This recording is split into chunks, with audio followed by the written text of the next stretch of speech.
누구 의심해요? 집에 어머님밖에 없었는데 돈봉투가 날개가 달려서 날아갔겠어요? 솔직히 말씀하세요. 어머님이 돈 가져갔죠. 돈 어디다 숨겨서요? 새벽 5시 반.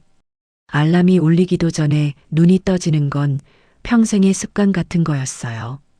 남편 일찍 여의고 저 혼자 아들 고정 시기를 키우며 식당 일을 할 때부터 몸에 밴 거죠. 옆방에서 자고 있을 아들 내외와 손주 민준이를 생각하며 조용히 부엌으로 향했어요. 보글보글 쌀 씻는 소리, 멸치 육수 내는 냄새가 이른 아침의 정막을 깼어요. 며느리 하정미는 한식을 입에도 안 대지만 그래도 제 아들 정식이는 엄마 밥을 제일 좋아하거든요.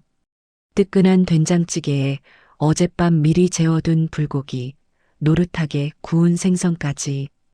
이 정도는 차려야 아침 밥상 같다고 생각했어요. 1시간쯤 지났을까요? 며느리 하정미가 잔뜩 부은 얼굴로 방에서 나왔어요. 저를 힐끗 보더니 대뜸 냉장고 문부터 활짝 열어젖히더군요. 아우, 어머님. 제가 아침부터 고기 냄새 피우지 말라고 말씀드리지 않았어요? 속 울렁거려 죽겠네. 그래도 정식이가 불고기 좋아하잖니. 너도 한 숟갈 떠. 아침은 든든하게 먹어야지. 됐어요. 저 이런 거 안 먹는 거 아시잖아요. 입맛 떨어지게. 하정미는 찬물만 벌컥벌컥 들이켜더니 식탁 의자에 앉아 스마트폰만 들여다봤어요. 제가 정성껏 차린 반찬들은 거들떠보지도 않았죠. 어머님, 왜? 이 반찬들 다 돈 낭비 아니에요? 어차피 저녁 되면 다 버릴 거면서 맨날 똑같은 거 만드시느라 장 보는 돈도 만만치 않겠어요. 순간 손에 들고 있던 국자가 부르르 떨렸어요. 하지만 저는 꾹 참았죠. 남는 게 뭐가 있어.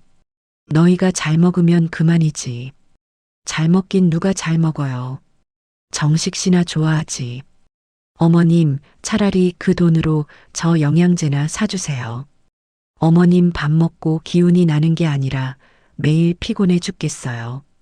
피부도 푸석푸석하고 이게 말인지 방귀인지. 제가 해준 밥 먹고 피곤하다는 며느리가 세상에 어디 있을까요? 그때 아들 정식이가 눈을 비비며 방에서 나왔어요. 어우, 냄새 좋다. 엄마, 오늘 불고기 했어? 그래. 얼른 씻고 와. 밥 먹게. 아들이 식탁에 앉자마자 하정미가 젓가락으로 반찬 그릇을 툭툭 치며 말했어요. 정식 씨, 당신은 이게 목구멍으로 넘어가? 아침부터 이렇게 기름진 걸 어떻게 먹어? 왜 그래? 맛있기만 한데. 엄마 솜씨가 어디가? 정식이는 제 눈치를 한번 보더니 얼른 밥을 입안에 우겨 넣었어요. 당신이나 많이 먹어요. 난 그냥 커피 마실래. 어머님, 그리고 저 가스레인지 좀 쓰지 마세요. 집안에 냄새 배잖아요. 인덕션 좋은 거 많던데 그걸로 바꿔요. 아셨죠? 하정미는 빈말이라도 잘 먹겠다는 말 한마디 없이 자기가 마실 커피물만 전기포트에 올리고는 다시 방으로 쏙 들어가 버렸어요. 덩그러니 남은 밥상머리에서 아들은 그저 밥그릇에 고개만 쳐박고 있었죠. 저 밥상 차리느라 쓴 돈이 다 제 주머니에서 나간다는 건 알기나 할까요? 그날 오후였어요. 정식이 월급날이었거든요. 아니나 다를까 하정미는 백화점 쇼핑백을 양손 가득 들고 현관문을 들어섰어요. 누가 봐도 값비싸 보이는 주황색, 파란색 쇼핑백들이었죠. 아가, 그건 다 뭐니? 또 뭘 그렇게 많이 샀어? 아, 이거요? 다 민준이 거랑 제 거예요. 정식 씨는 양말 하나 사줬네요. 아니, 아들 월급날인 건 알지만 씀씀이가 너무 큰 거 아니니? 그걸 다 어디다 쓰려고. 제가 한마디 하자 하정미는 들고 있던 쇼핑백을 소파에 거칠게 내려놓으며 저를 쏘아봤어요. 어머님이야말로 돈도 안 버시면서 집에 그냥 계시잖아요. 제가 이 집 살림 관리하느라 얼마나 힘든지 아세요? 민준이 교육비는 생각 안 하세요? 이게 다 투자라고요. 투자. 투자는 무슨. 너가 지난번에 산 그 가방은 메고 다니긴 하니? 장롱에 그냥 넣어둘 거면서 왜 자꾸 사? 어머님, 그건 제 기쁨이에요. 어머님은 평생 식당 일만 하셔서 그런 거 모르시죠? 사람은 좀 꾸미고 살아야 대접받는 거예요. 기가 막혔어요. 저렇게 벌벌 떨면서 돈 쓸 거면 저한테 손이나 벌리지 말 것이지. 그래서 말인데요, 어머님. 또 뭐? 이번 달 생활비 지난달보다 50만 원 더 주세요. 뭐? 50만 원을 더 달라고? 아니, 지난달에 올려준 게 얼만데. 민준이 학원비 올랐어요. 영어 유치원에서 이제 특별 활동으로 승마까지 한대요. 남들 다 하는데 우리 민준이만 뺄 수 없잖아요. 승마는 무슨 승마야? 걔가 무슨 왕자라도 돼? 너희 아빠 월급으로 그게 다 감당이 된다고 생각하니? 그러니까 어머님이 보태주셔야죠. 어머님 통장에 돈 모아둔 거 알아요. 저번에 정식 씨한테 다 들었어요. 아들이, 제 아들 정식이가 그런 말까지 며느리한테 다 했더군요.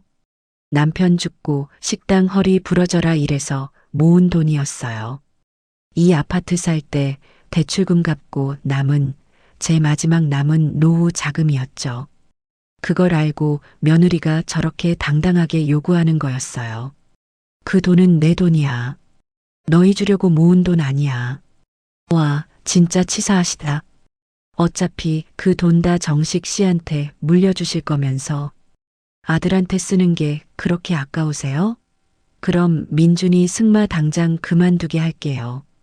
애가 기죽어서 학교 가도 전 몰라요. 저건 협박이었죠. 제가 손주 민준이를 얼마나 예뻐하는지 아니까 저러는 거였어요. 저는 입술만 깨물고 부엌으로 들어가 버렸어요. 등 뒤로 하정미의 비웃음 섞인 콧소리가 들리는 듯 했죠. 결국 그날 저녁 저는 통장에서 50만 원을 더 찾아 며느리 손에 쥐어줘야 했어요.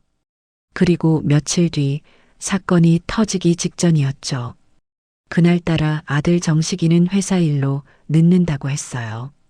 민준이는 일찍 잠들었고 저와 며느리만 거실에서 텔레비전을 보고 있었죠. 제가 좋아하는 연속극이 막 시작하려는데 하정미가 갑자기 텔레비전을 팍 꺼버렸어요. 어머님, 저랑 얘기 좀 해요. 무슨 얘기? 나 저거 봐야 하는데. 그깟 드라마가 중요해요. 지금 우리 미래가 달린 일인데. 하정미는 제 앞에 앉더니 다리를 꼬고 팔짱을 꼈어요. 그러고는 정말 아무렇지도 않게 입을 열었죠. 어머님, 이 집 어차피 나중에 정식이 줄 거잖아요. 맞죠? 설마 딸도 없으신데 다른 데 주시려는 건 아니죠? 무슨 말을 하고 싶은 거야? 그냥 지금 저한테 명예 이전해 주세요. 순간 제 귀를 의심했어요. 지금 저 며느리가 뭐라고 한 건지. 너 지금 무슨 말을 한 거니? 못 들으셨어요? 이 집 제 명의로 달라고요. 어머님은 저희가 평생 모신다니까요. 제가 이 집으로 사업 좀 구상하게요. 사업이라. 며칠 전 백화점에서 쇼핑백 들고 온 그 모습이 떠올랐어요. 사업? 너가 무슨 사업을 한다고? 또 돈 쓸 궁리만 하는 거 아니야? 어머님은 뭘 모르시네. 요새는 집 담보로 대출받아서 투자하는 게 유행이에요. 가만히 앉아서 돈 버는 거라고요. 어머님처럼 평생 일만 해서 버는 시대는 끝났어요. 그래서 내 집을 담보로 너가 투자를 하겠다고? 그게 말이 되는 소리니? 왜 말이 안 돼요? 어차피 어머님 돌아가시면 다 우리 건데. 지금 주나 나중에 주나 뭐가 달라요? 저는 저도 모르게 자리에서 벌떡 일어났어요. 온몸이 부들부들 떨렸죠. 뭐, 돌아가시면? 너가 지금 나 죽으라고 고사 지내는 거니? 아, 왜 소리를 지르세요? 틀린 말 했어요? 어머님 연세에 언제까지 이 집 붙들고 사실 건데요. 그냥 저희한테 맡기시고 편하게 노후 즐기시라니까요. 노후? 이 집이 내 노후 대책이야. 너 같은 애한테 이 집을 넘기느니 내가 길바닥에 버리는 게 낫겠다.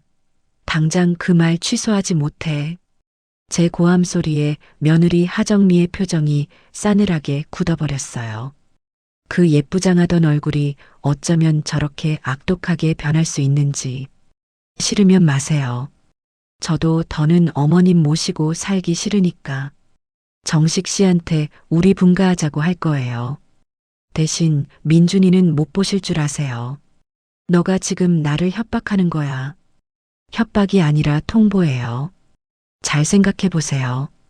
집 하나 끌어안고 늙어 죽을 때까지 외롭게 혼자 사시든가 아니면 저한테 명예 넘기고 아들 손주랑 같이 사시든가. 하정미는 그 말만 남기고 자기 방으로 쾅소리 나게 문을 닫고 들어가 버렸어요. 저는 거실 한복판에 서서 한참을 움직일 수가 없었죠. 그때 현관문 열리는 소리가 들리고 아들 정식이가 들어왔어요. 다녀왔습니다. 엄마, 왜 거기 서 계세요? 무슨 일 있었어? 저는 떨리는 목소리로 아들을 붙잡고 방금 있었던 일을 전부 말했어요. 정식아, 정미가 나한테 이 집 명의를 자기 앞으로 넘기라고 하더라. 내가 죽으면 다 자기 거라면서. 제 말을 들은 정식이의 표정이 난처하게 일그러졌어요. 엄마 정미가 그냥 해본 소리겠지. 걔가 뭘 안다고. 그냥 사업하고 싶어서 그런가 보지. 해본 소리? 너가 듣기에도 그게 해볼 소리니. 걔 눈빛을 봤어야 해. 아, 알았어, 엄마. 내가 나중에 정미한테 잘 말해볼게. 그러니까 엄마도 너무 화내지 마. 정미가 요새 스트레스가 많아서 그래. 응? 피곤하다. 나 먼저 씻을게. 아들은 제 어깨를 몇 번 툭툭 두드리고는 욕실로 들어가 버렸어요. 제 편을 들어주기는커녕 오히려 며느리를 감싸는 저 태도에 저는 다리에 힘이 풀려 그 자리에 주저앉고 말았죠. 그날 밤 저는 결심했어요. 내 재산은, 내 집은 나 스스로 지켜야 한다고요. 그리고 저것들을 어떻게든 이 집에서 내보내야겠다고 말이에요. 저 며느리의 탐욕이 어디까지 갈지 저는 그때까지만 해도 상상도 못하고 있었어요. 그게 바로 며칠 뒤 저를 도둑으로 몰아세울 그 끔찍한 사건의 시작이었죠. 며느리 하정미에게 집 명의를 거절한 그날 이후 집안 공기는 얼음장처럼 차가워졌어요. 하정미는 저를 아예 없는 사람 취급했죠. 제가 거실에 앉아 있으면 자기도 보란 듯이 소파에 누워 과자를 부스러뜨리며 먹었고 제가 말을 걸면 이어폰을 꽂고는 들리지 않는 척했어요. 아들 정식이는 그 사이에서 눈치만 보며 엄마 정미가 아직 어려서 그래 라는 멍청한 소리나 하고 있었죠.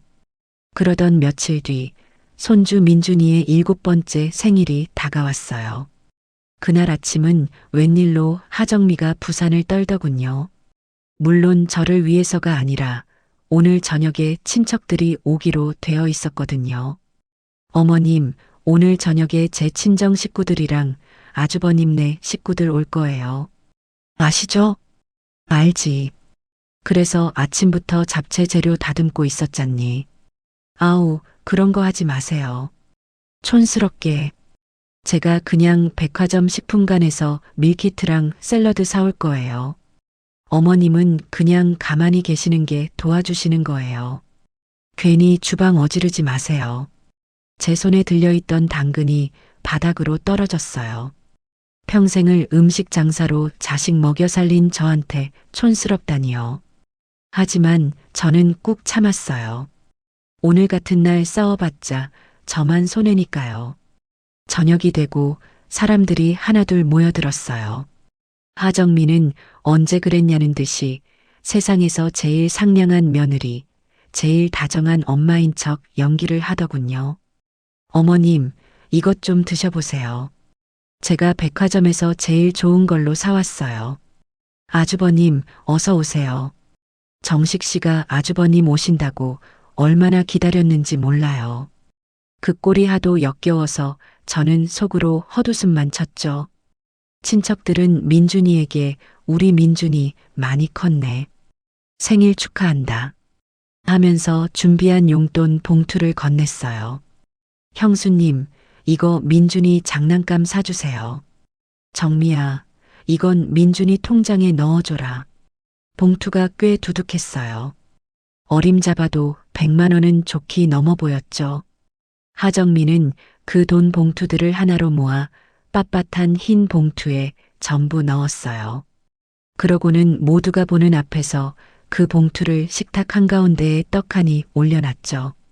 어머님, 아주버님, 형님.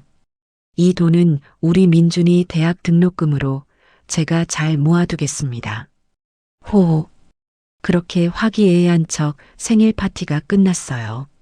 친척들이 모두 돌아가고 설거지는 당연히 제 몫이었죠. 하정미는 피곤하다며 소파에 드러누워 스마트폰만 만지작거렸어요. 어머님, 설거지 다 하셨어요? 그래. 이제 다 끝냈다. 너도 좀 쉬어라. 아니요. 저 정식 씨랑 민준이 데리고 마트 좀 다녀오려고요. 민준이 생일 선물로 나온 신상 로봇 사주기로 약속했거든요. 아들 정식이가 피곤한 얼굴로 말했어요. 여보, 그냥 내일 사주면 안 돼? 나 오늘 좀 피곤한데. 안 돼요. 오늘 사주기로 약속했잖아요. 민준이가 얼마나 기다렸는데. 당신은 애랑 한 약속도 안 지켜요? 아니, 그게 아니라. 됐고, 얼른 옷이나 입어요. 어머님. 하정미가 갑자기 저를 불렀어요. 저는 이 집 지켜야죠. 너희 다 나가면 누가 집을 보니? 아니요, 그게 아니고요. 민준이 생일 케이크를 깜빡했네요. 저희 마트 가서 장난감이랑 케이크 사서 금방 들어올게요. 어머님은 저녁 드셨으니까 그냥 주무세요. 저희 기다리지 마시고요. 굳이 저를 콕 집어 기다리지 말고 주무시라는 말이 이상하게 거슬렸지만 저는 알겠다고 했어요. 저 세 식구가 나가주면 저도 좀 편하게 쉴 수 있으니까요. 민준아, 할머니한테 다녀오겠습니다. 해야지. 할머니, 다녀오겠습니다. 그래, 우리 강아지. 조심히 다녀와. 현관문이 닫히고 집안에는 다시 적막이 찾아왔어요. 저는 쌓여있는 설거지거리를 마저 정리하고 거실 바닥에 떨어진 과자 부스러기를 치웠어요. 모든 정리를 마치고 나니 허리가 끊어질 것 같았죠. 아이고, 삭신이야. 씻고 좀 누워야겠다. 저는 욕실로 들어가 따뜻한 물로 샤워를 했어요. 싸, 물소리 때문에 다른 소리는 잘 들리지 않았죠. 한 20분쯤 씻고 나왔을까요? 머리를 말리려고 드라이기를 막 들었을 때였어요. 삐비빅 삐빅. 현관 도어록 소리가 들렸어요. 벌써 왔나? 마트 간다더니 엄청 빨리 왔네. 저는 누구야, 벌써 왔어? 라고 소리치며 거실로 나갔어요. 그런데 이상했어요. 거실에는 아무도 없었죠. 뭐지? 내가 잘못 들었나? 현관으로 가보니 신발장도 그대로였어요. 저는 고개를 갸웃하며 바람소리인가? 아니면 도어록이 고장났나? 라고 대수롭지 않게 생각했어요. 그리고 다시 방으로 들어가 머리를 마저 말렸죠. 머리를 다 말리고 잠옷으로 갈아입은 뒤 깜빡 잊고 안 먹은 저녁약을 챙겨 먹으러 다시 부엌으로 나갔어요. 식탁 위에는 여전히 하정미가 올려뒀던 그 흰 봉투가 놓여 있었어요. 저걸 왜 저기다 그냥 둔대. 저러다 잃어버리면 어쩌려고. 저는 봉투를 들어서 거실 서랍장 위에 올려둘까 하다가 남의 돈에 함부로 손 떼는 게 아닌 것 같아서 그냥 뒀어요. 그렇게 1시간쯤 지났을까요? 현관문이 다시 삐비빅하고 열렸어요. 이번에는 진짜였죠. 다녀왔습니다. 민준이의 우렁찬 목소리와 함께 아들 내외가 들어왔어요. 민준이 손에는 커다란 로봇 상자가 들려 있었고 하정미 손에는 작은 케이크 상자가 있었죠. 왔니? 웬일로 일찍 왔네. 네, 엄마. 차가 안 막혀서요. 아들 정식이는 피곤한지 소파에 벌러덩 들어 누웠어요. 그때였어요. 하정미가 케이크 상자를 식탁 위에 내려놓다가 갑자기 얼음처럼 굳었어요. 하정미는 식탁 위를 이리저리 둘러보더니 이내 고개를 돌려 저를 쳐다봤어요.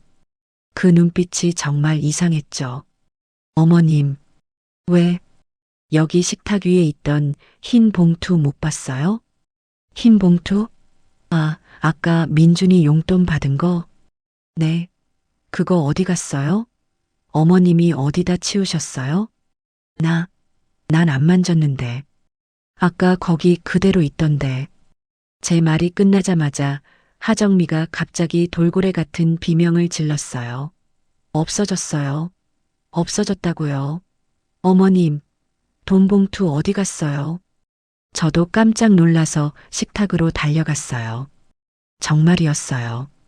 제가 아까 약 먹을 때만 해도 분명히 그 자리에 있던 흰 봉투가 감쪽같이 사라진 거였죠. 이상하다 아까까지만 해도 분명히 있었는데. 너희 나가고 아무도 안 왔는데. 아무도 안 오긴 누가 안 와요. 집에 어머님 혼자 계셨잖아요.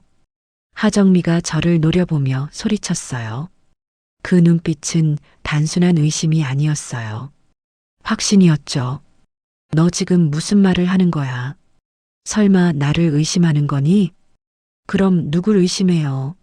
집에 어머님밖에 없었는데 돈 봉투가 날개가 달려서 날아갔겠어요? 어머님, 솔직히 말씀하세요. 어머님이 돈 가져갔죠. 뭐라고? 이해가 지금 미쳤나?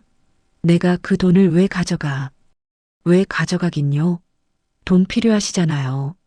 저번에 저한테 50만 원 더 달라고 하셨다가 제가 안 된다고 하니까 그것 때문에 그러신 거예요? 아니면 어디 빚이라도 지셨어요? 하정미는 저번에 제가 생활비를 더 달라고 했던 일까지 끌어들여 저를 몰아세웠어요. 하정미, 너가 말을 어떻게 그렇게 하니? 저는 너무 억울하고 기가 막혀서 아들을 쳐다봤어요. 저의 유일한 피부치, 제 아들 정식이를요. 정식이가 이 말도 안 되는 상황을 정리해 줄 거라고 믿었어요. 정식아, 너가 좀 말해봐. 너의 마누라가 지금 나를 도둑으로 몰고 있잖니. 엄마가 그런 사람 아니라는 거 너가 제일 잘 알잖아. 아들 정식이가 소파에서 천천히 일어났어요. 그러더니 저와 하정미를 번갈아 쳐다보며 난처한 표정을 지었어요. 엄마, 정미야, 그만해. 엄마가 그러셨겠어? 뭐, 정식 씨는 지금 이게 말이나 된다고 생각해요? 집에 있던 돈이 없어졌는데 범인은 어머님밖에 없잖아요. 엄마 혹시 어디 급하게 쓸 때가 있었던 거야? 순간 제 심장이 바닥으로 쿵 떨어지는 것 같았어요. 뭐라고? 정식아, 너가 지금? 아니, 내 말은 엄마가 혹시 돈이 급하게 필요해서 잠깐, 아주 잠깐만 쓰려고 하셨던 거 아니냐는 거지. 정미야, 너도 이해 좀 해. 엄마도 돈이 필요하셨을 수 있잖아. 제 아들이 저를 믿어주지 않았어요. 오히려 저를 돈이 필요해서 훔쳤을 수도 있는 사람으로 만들고 있었죠. 하정미의 편을 들어서 이 상황을 무마시키려고 했어요. 맞죠, 어머님? 정식 씨도 다 아는구먼. 솔직히 말해요. 돈 어디다 숨겼어요? 아니야, 난 정말 안 가져갔어. 정식아, 엄마 믿어. 엄마 정말 아니야. 눈물이 쏟아졌어요. 며느리가 나를 도둑으로 모는 것보다 내 아들이 나를 믿어주지 않는다는 사실이 몇천 배는 더 고통스러웠어요. 하정미는 그 틈을 놓치지 않고 제 방으로 쳐들어갔어요. 당장 내놔요. 어디다 숨겼는지 내가 다 찾아낼 거니까. 하정민은 제 서랍을 열고 옷장을 열어젖히며 제 옷가지들을 바닥으로 다 내팽개쳤어요. 이불을 들추고 베개 속까지 확인했죠. 어딨어요? 말해요. 그만해. 당장 그만두지 못해. 남의 방을. 남의 방? 이 집이 어머님 거예요? 어머님이 돈 훔쳐놓고 지금 큰 소리예요? 그때 아들 정식이가 제 앞을 막아섰어요. 엄마, 제발, 그냥 정미한테 사과해. 내가 나중에 엄마 필요한 돈 다 드릴게. 응? 이렇게 시끄럽게 하지 말고 민준이도 보고 있잖아. 손주 민준이가 제 방문 앞에서 겁에 질린 얼굴로 울고 있었어요. 저는 그 자리에 주저앉아 버렸어요. 내 아들은 나를 배신했고 며느리는 나를 도둑으로 만들었어요. 이 집에서 저는 완벽하게 혼자가 되었죠. 하정민은 제 방을 다 뒤지고도 돈이 나오지 않자 제 방문 앞에 버티고 서서 말했어요. 좋아요. 지금 당장 안 내놓겠다 이거죠? 그럼 어머님 오늘부터 이 방에서 한 발짝도 못 나오실 줄 아세요. 돈 내놓기 전까지는 어머님 얼굴 볼 생각 없으니까. 하정민은 그렇게 말하고는 거실로 나가 텔레비전을 켰어요. 마치 아무 일도 없었다는 듯이요. 아들 정식이는 한숨을 푹 쉬더니 저를 한번 쳐다보고는 아무 말 없이 자기 방으로 들어가 버렸어요.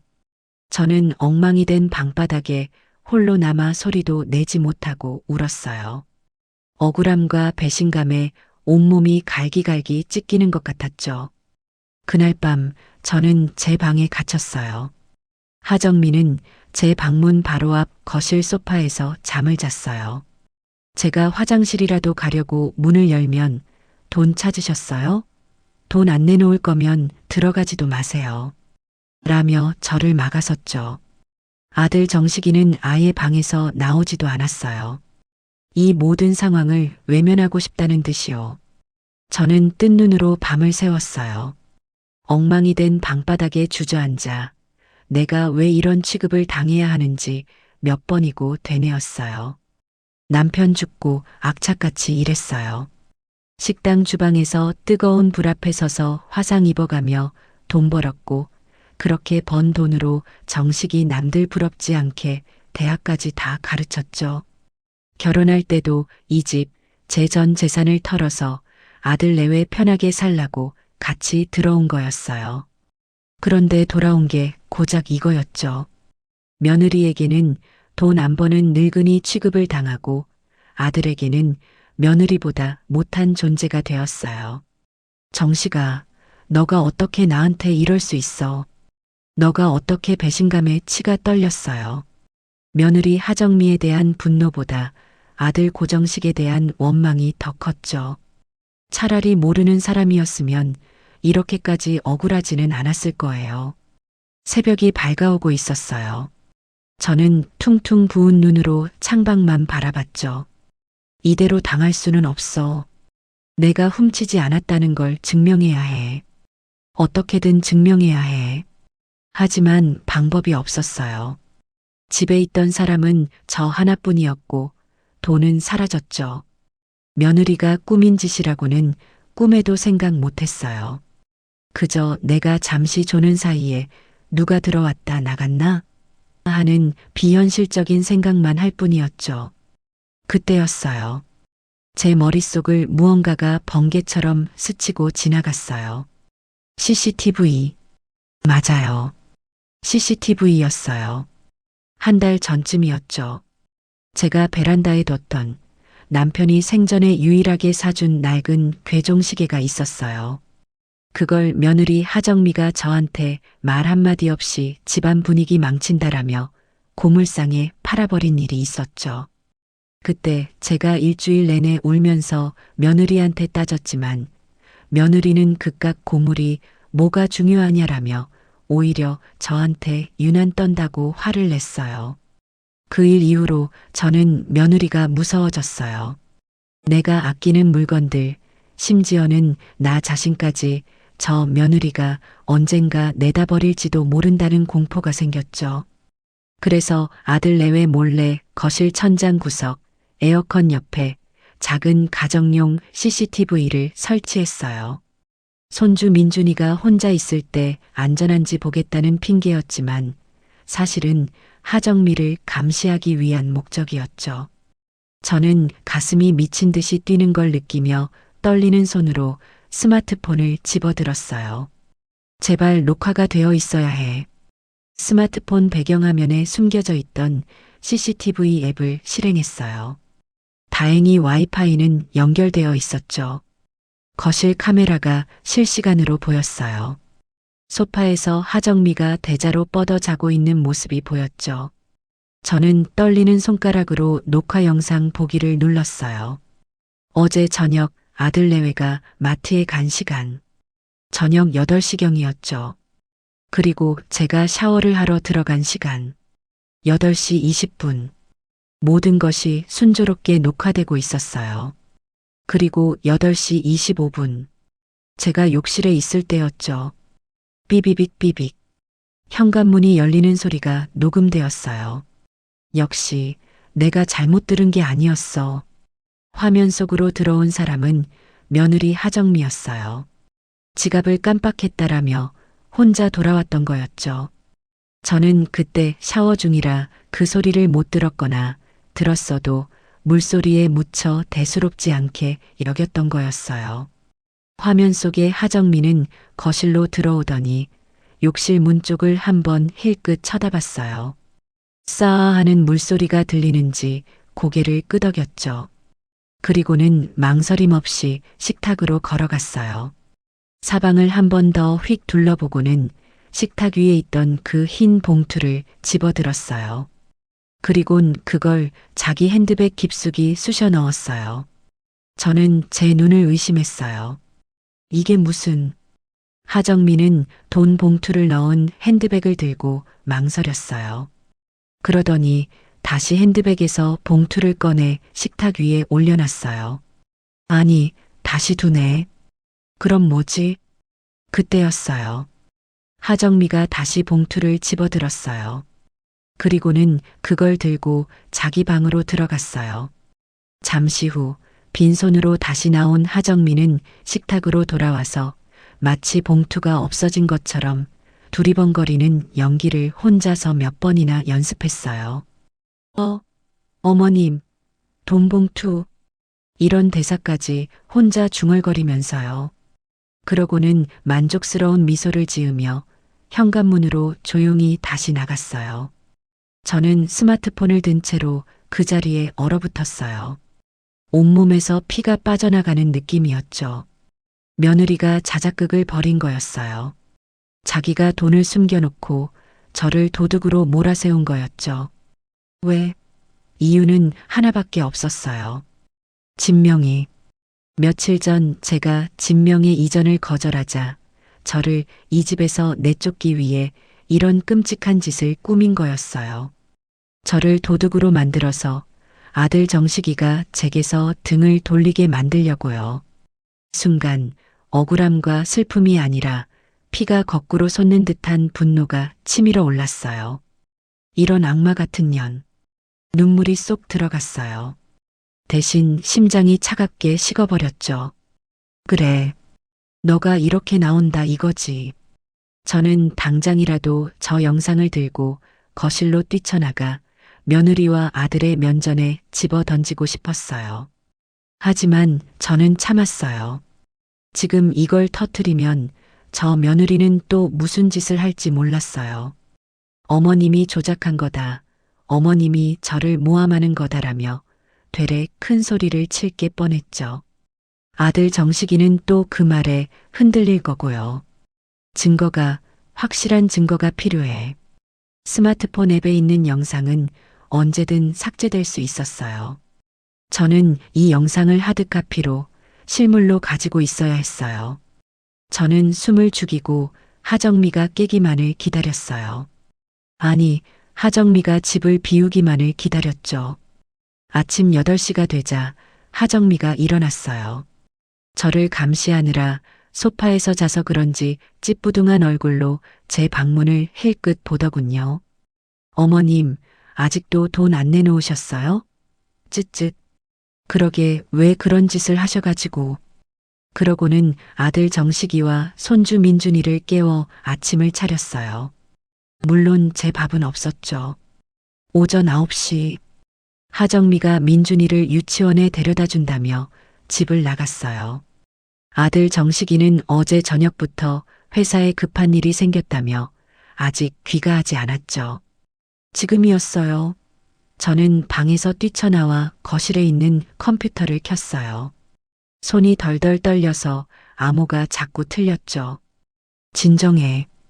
김영순. 진정해. 로그인을 하고 CCTV 앱의 PC 버전을 실행했어요. 어젯밤 그 시간대의 영상을 찾아 다운로드 버튼을 눌렀어요. 1분, 2분. 파일이 다운로드되는 그 시간이 마치 100년처럼 느껴졌어요. 띠링. 다운로드가 완료되었어요. 저는 서랍에서 몰래 숨겨두었던 USB 하나를 꺼내 컴퓨터에 꽂았어요. 그리고 그 영상 파일을 USB로 복사했죠. 복사가 완료된 것을 확인하고 컴퓨터에 남아있던 원본 파일과 다운로드 기록을 완벽하게 삭제했어요. 혹시 몰라 휴지통 비우기까지 했죠. 저는 그 USB를 손에 꽉 쥐었어요. 이게 제 무기였고 저 악마 같은 며느리의 숨통을 끊어놓을 칼이었어요. 저는 그 USB를 제 속옷 깊숙한 곳, 아무도 찾지 못할 곳에 숨겼어요. 그리고 다시 제 방으로 돌아왔죠. 이제부터는 연기 시작이었어요. 저는 문을 열고 거실로 나갔어요. 마침 유치원에서 돌아온 하정미가 저를 보고 눈을 흘겼죠. 왜 나오셨어요? 돈 찾았어요? 저는 하정미 앞에 무릎을 꿇었어요. 아가, 내가 잘못했다. 뭐라고요? 내가 정말 미쳤었나 보다. 어제 식탁에 그 돈을 보니까 순간적으로 내가 며칠 전에 너한테 돈 달라고 했다가 거절당한 게 생각나서 홧김에 그랬나 보다. 하정미의 얼굴에 승리의 미소가 번지는 게 보였어요. 그럴 줄 알았어요. 역시 어머님이 가져간 거 맞죠? 그래서 돈은 어디 있어요? 그게 내가 너무 무서워서 아파트 화단에다가 어젯밤에 몰래 숨겨놨는데 아침에 가보니까 없어졌더라. 누가 가져갔나 봐. 정말이야. 아가, 나 좀 믿어줘. 저는 돈은 없지만 죄는 인정하는 방식을 택했어요. 하정미는 제 말을 듣더니 어이가 없다는 듯이 웃었어요. 뭐요? 화단에 숨겼는데 없어졌다고요? 지금 저랑 장난해요. 그 돈이 얼만데? 정말이야, 내가 무슨 돈이 있겠니? 내가 다 물어줄게. 아니, 내가 평생 너희 집에서 종처럼 일하면서 갚을게. 제발 정식이한테만 말하지 말아줘. 응? 제 연기에 하정미는 완벽하게 속아 넘어갔어요. 종처럼 일해요? 어차피 지금까지도 그러셨잖아요. 좋아요. 그럼 앞으로 생활비 한 푼도 못 받는 줄 아세요. 그리고 이 집 청소, 빨래, 밥, 민준이 등하원까지 다 어머님이 하세요. 어디서 도둑질을 해놓고. 알겠다, 알겠어. 뭐든지 다 할게. 저는 바닥에 엎드려 빌었어요. 하정미는 저를 벌레 보듯 쳐다보더니 재수없어라는 말을 남기고 방으로 휙 들어가 버렸죠. 저는 천천히 일어났어요. 무릎이 아팠지만 그것보다 더 차가운 복수심이 제 심장을 뛰게 했어요. 그래, 하정미. 마음껏 웃어도, 마음껏 나를 부려먹어. 너가 지금 나한테 하는 모든 짓 내가 수백 배로 돌려줄 테니까. 너희가 발붙이고 있는 이 집에서 내가 너희를 어떻게 내쫓는지 똑똑히 보게 될 거야. 그날 이후 저는 그 집에서 도둑이자 죄인으로 살았어요. 며느리 하정미는 제 자백을 받아냈다는 사실에 아주 의기양양했죠. 저를 부려먹는 강도는 상상을 초월했어요. 어머님, 지금 소파에서 뭐 하세요? 걸레질 안 해요? 저기 구석에 먼지 쌓인 거 안 보여요? 어머님, 민준이 돌아올 시간 다 됐는데 간식도 준비 안 하셨어요? 늙어서 돈이나 훔치고 이젠 애 간식 하나 못 챙기세요? 저는 아무 대꾸도 하지 않고 묵묵히 일했어요. 하정민은 제가 순순히 따르자 더 기고만장해졌죠. 가장 비참했던 건 밥 먹는 시간이었어요. 도둑이랑은 겸상 안 해요. 하정민은 저를 식탁에 앉지도 못하게 했어요. 어머님은 그냥 부엌 바닥에서 드세요. 그것도 감지덕지한 줄 아시고요. 우리가 먹다 남긴 거 드릴 테니까. 아들 정식이가 퇴근하고 돌아와도 상황은 마찬가지였어요. 정식 씨, 어머님은 먼저 드셨대요. 우리는 우리끼리 먹어요. 이거 당신 좋아하는 갈비찜이에요. 정식이는 부엌 구석에서 찬밥에 물 말아 먹는 저를 힐끗 쳐다봤지만 그저 한숨만 한번 푹 쉴 뿐 아내를 말리지 않았어요. 아니, 말릴 생각이 없어 보였죠. 아들 녀석에게 저는 이미 며느리 돈을 훔친 부끄러운 엄마일 뿐이었어요. 하정미의 만행은 거기서 그치지 않았어요. 손주 민준이에게까지 저를 멀리하도록 시켰죠. 민준아, 할머니한테 가지 마. 할머니가 민준이 돈 훔쳐간 도둑이야. 할머니 말 들으면 민준이도 도둑 되는 거야. 알았지? 7살짜리 아이가 뭘 알겠어요. 엄마가 하는 말을 그대로 믿었죠. 제가 민준이를 보며 우리 강아지 오늘 유치원에서 뭐 했어? 라고 말을 걸면 민준이는 제 뒤로 숨거나 할머니 저리 가. 도둑이야. 라고 소리치며 울었어요. 그때마다 제 가슴은 갈기갈기 찢어졌지만 저는 이를 악물었어요. 조금만 참자. 김영순, 조금만 더 참으면 돼. 저는 밤마다 제 방에서 그 USB를 만지작거렸어요. 이게 제 유일한 희망이었죠. 며칠이 더 지났어요. 저는 하정미에게 거짓말을 했어요. 아가, 내가 너한테 훔친 돈을 갚아야 하는데 도저히 돈 나올 구멍이 없네. 혹시 내가 예전에 식당 일할 때 알던 동생한테라도 가서 10만 원이라도 꿔볼까 하는데 잠깐 나갔다 와도 될까? 하정미는 돈을 갚겠다는 말에 귀가 솔깃했는지 의심의 눈초리를 거두지 않으면서도 고개를 끄덕였어요. 좋아요. 대신 2시간 안에 돌아오세요. 괜히 어디로 튈 생각 마시고요. 어머님 주민등록증은 제가 가지고 있을게요. 알겠다. 고맙다, 아가. 저는 낡은 외투를 걸치고 집을 나섰어요. 하지만 제가 향한 곳은 친구 집이 아니었죠. 동네에서 가장 크고 입이 무겁기로 소문난 부동산이었어요. 부동산 사장이 저를 보더니 반갑게 인사했어요. 어이구, 사모님. 웬일이세요? 그 집에서 평생 사실 것처럼 하시더니. 사장님, 저 급하게 집 좀 내놓으려고요. 네, 집을요? 그 좋은 로열층을 왜요? 무슨 일 있으세요? 묻지 마시고 이 집 가장 빨리 팔아주세요. 가장 빨리요? 아무리 빨라도 1~2달은 걸릴 텐데요. 아니요. 일주일이요. 일주일 안에 팔아주세요. 시세보다 5천만 원 아니 1억 싸게 내놓을게요. 제 말에 부동산 사장이 눈이 동그래졌어요. 1억이나 싸게요? 사모님, 진짜 무슨 일 있으신 거죠? 그러지 마시고. 사장님, 저 지금 돈이 급해서 그래요. 대신 조건이 있어요. 조건이요? 절대 조용히 진행해야 해요. 우리 아들 며느리 아무도 모르게 해야 해요. 그리고 계약하는 날, 잔금 치르는 날, 전부 저한테만 연락 주셔야 해요. 하실 수 있겠어요? 부동산 사장은 제 비장한 표정을 보더니 무언가 큰일이 있다는 걸 직감한 듯 했어요. 알겠습니다, 사모님. 집안 사정은 모르겠지만 시세보다 1억이나 싸면 일주일이 아니라 3일 안에도 팔 수 있어요. 현금 부자들 줄 섰죠. 저만 믿으세요. 고맙습니다. 그럼 저는 이만 가볼게요. 연락 기다리겠습니다.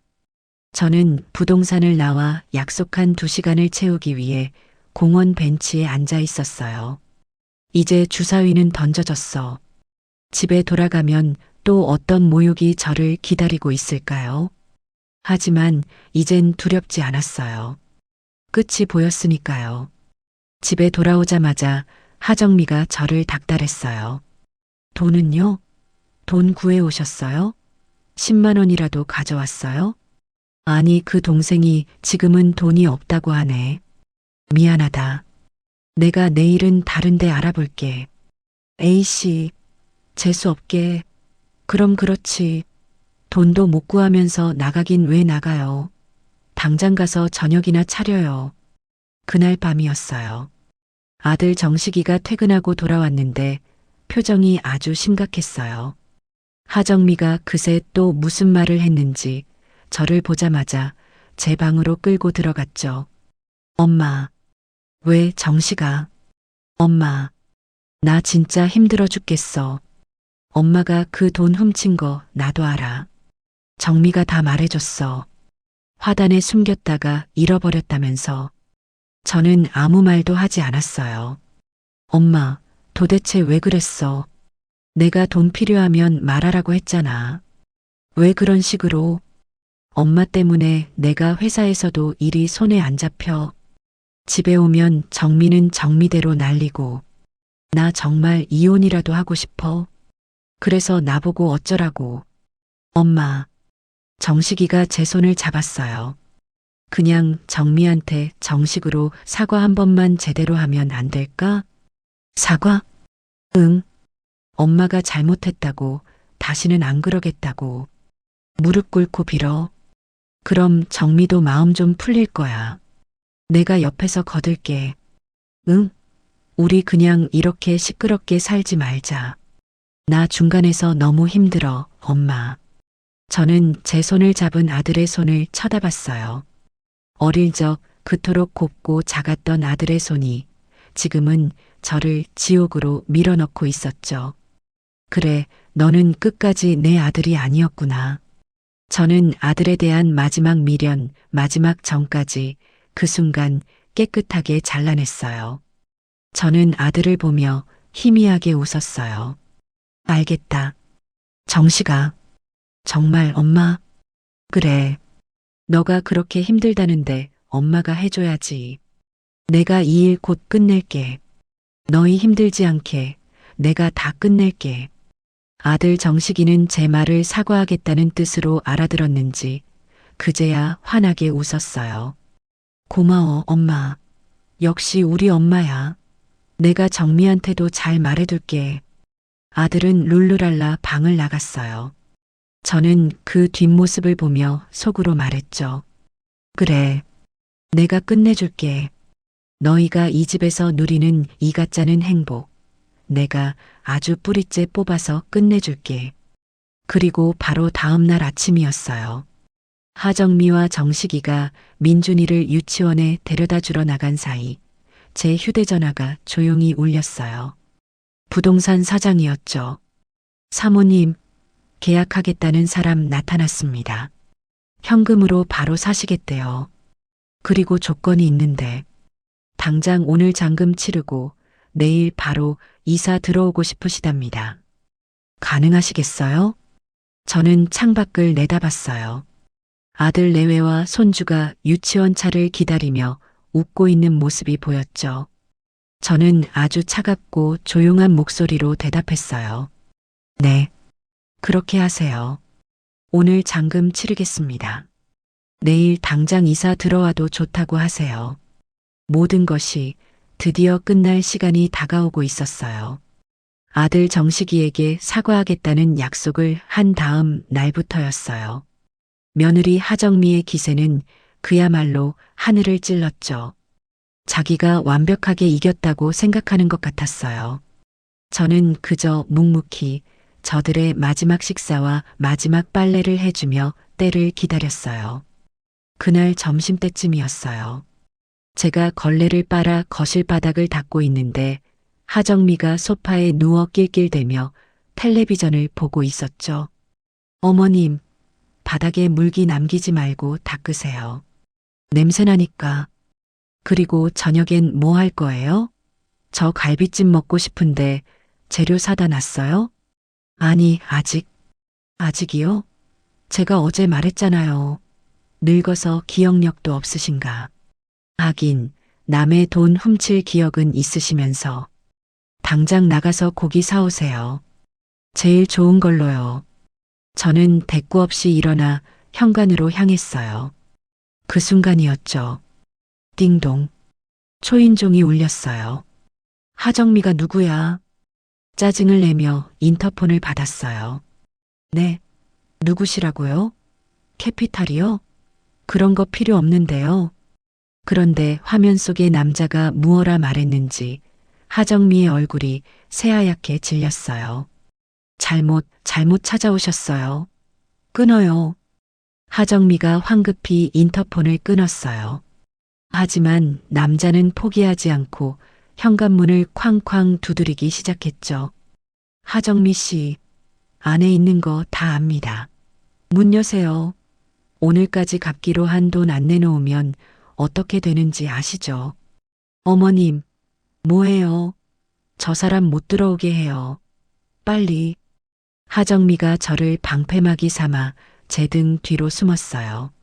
문 밖의 남자는 거의 문을 부술 것처럼 윽박질렀어요. 하정미 씨, 이 집 당신 집도 아니라며 남의 집에 얹혀 살면서 무슨 빚을 이렇게 져. 당장 안 나오면 내가 이 집 주인한테 다 말할 거야. 그때 하정미가 공포에 질린 목소리로 저에게 매달렸어요. 어머님, 제발 저 사람 좀 보내주세요. 네. 어머님이 돈 없다고 잘못 찾아왔다고 해주세요. 네. 저는 제 팔을 붙잡은 하정미의 손을 차갑게 쳐다봤어요. 어제까지만 해도 저를 벌레 보듯 하던 그 손이었죠. 저는 현관문 쪽으로 다가가 인터폰 수화기를 들었어요. 누구신데 이래요? 어머니, 혹시 하정미 씨 시어머니 되십니까? 저기 하정미 씨가 저희한테 돈을 많이 썼는데 이자가 석 달이나 밀려서요. 오늘까지 못 갚으면 큰일 납니다. 우린 그런 돈 쓴 적 없어요. 잘못 찾아오셨네요. 자꾸 이러면 경찰 부르겠습니다. 저는 망설임 없이 통화 종료 버튼을 눌렀어요. 문 밖에서 남자가 어머니, 이러시면 안 되죠. 하정미 씨. 하고 소리쳤지만 저는 무시했어요. 한참을 더 문을 두드리던 남자가 포기하고 돌아갔는지 복도가 조용해졌어요. 그제야 하정미가 제 등 뒤에서 나와 바닥에 주저앉았어요. 온몸을 덜덜 떨고 있었죠. 살았다.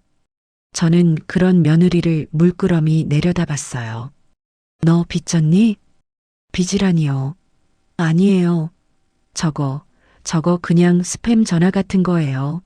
어머님은 신경 끄세요. 스팸 전화가 집까지 찾아와서 문을 부술 듯이 두드려. 아가, 너 무슨 짓을 하고 다니는 거야? 어머님이 알 거 없다고요. 하정미가 바닥에서 일어나며 제게 다시 소리를 질렀어요. 그리고 어머님은 왜 쓸데없이 그 사람이랑 말을 섞어요. 그냥 모른 척하지.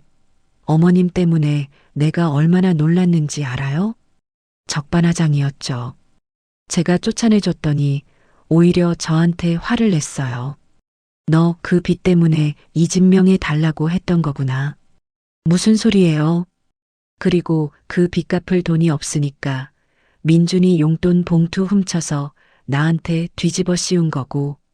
어머님, 하정미가 제 뺨이라도 때린 것처럼 손을 치켜들었어요. 하지만 저는 눈 하나 깜짝하지 않았죠. 왜? 찔리니? 이 노망난 할망구가. 그래요. 맞아요. 그럼 어쩔 건데요? 다 어머님 때문이야. 어머님이 순순히 집 명의만 넘겼어도 내가 이런 짓까지 안 했어요. 뭐라고? 어머님이 저한테 생활비라도 넉넉하게 주셨어요? 아니잖아요. 맨날 아껴라, 아껴라. 지긋지긋하다고. 그래서 주식으로 돈 좀 불려보려다가 그게 좀 꼬인 거라고요. 어머님만 아니었으면, 어머님만 저한테 집 넘겼으면 이자 갚고 원금도 찾을 수 있었어요. 모든 걸 제 탓으로 돌렸어요. 자기의 탐욕과 어리석음으로 생긴 빚을 전부 저 때문에 생긴 일이라고 악을 쓰고 있었죠. 그래, 너 참 무서운 애구나. 어떻게 나를 도둑으로 몰 생각을 다 했어. 흥? 그게 뭐 대수라고요. 어차피 들키지도 않았잖아요. 정식 씨도 나 믿고 어머님도 결국 사과한다면서요. 어머님은 그냥 평생 저한테 죄인처럼 사시면 돼요. 아셨어요? 저는 더 이상 아무 말도 하지 않았어요. 저런 악마와 무슨 말을 더 하겠어요.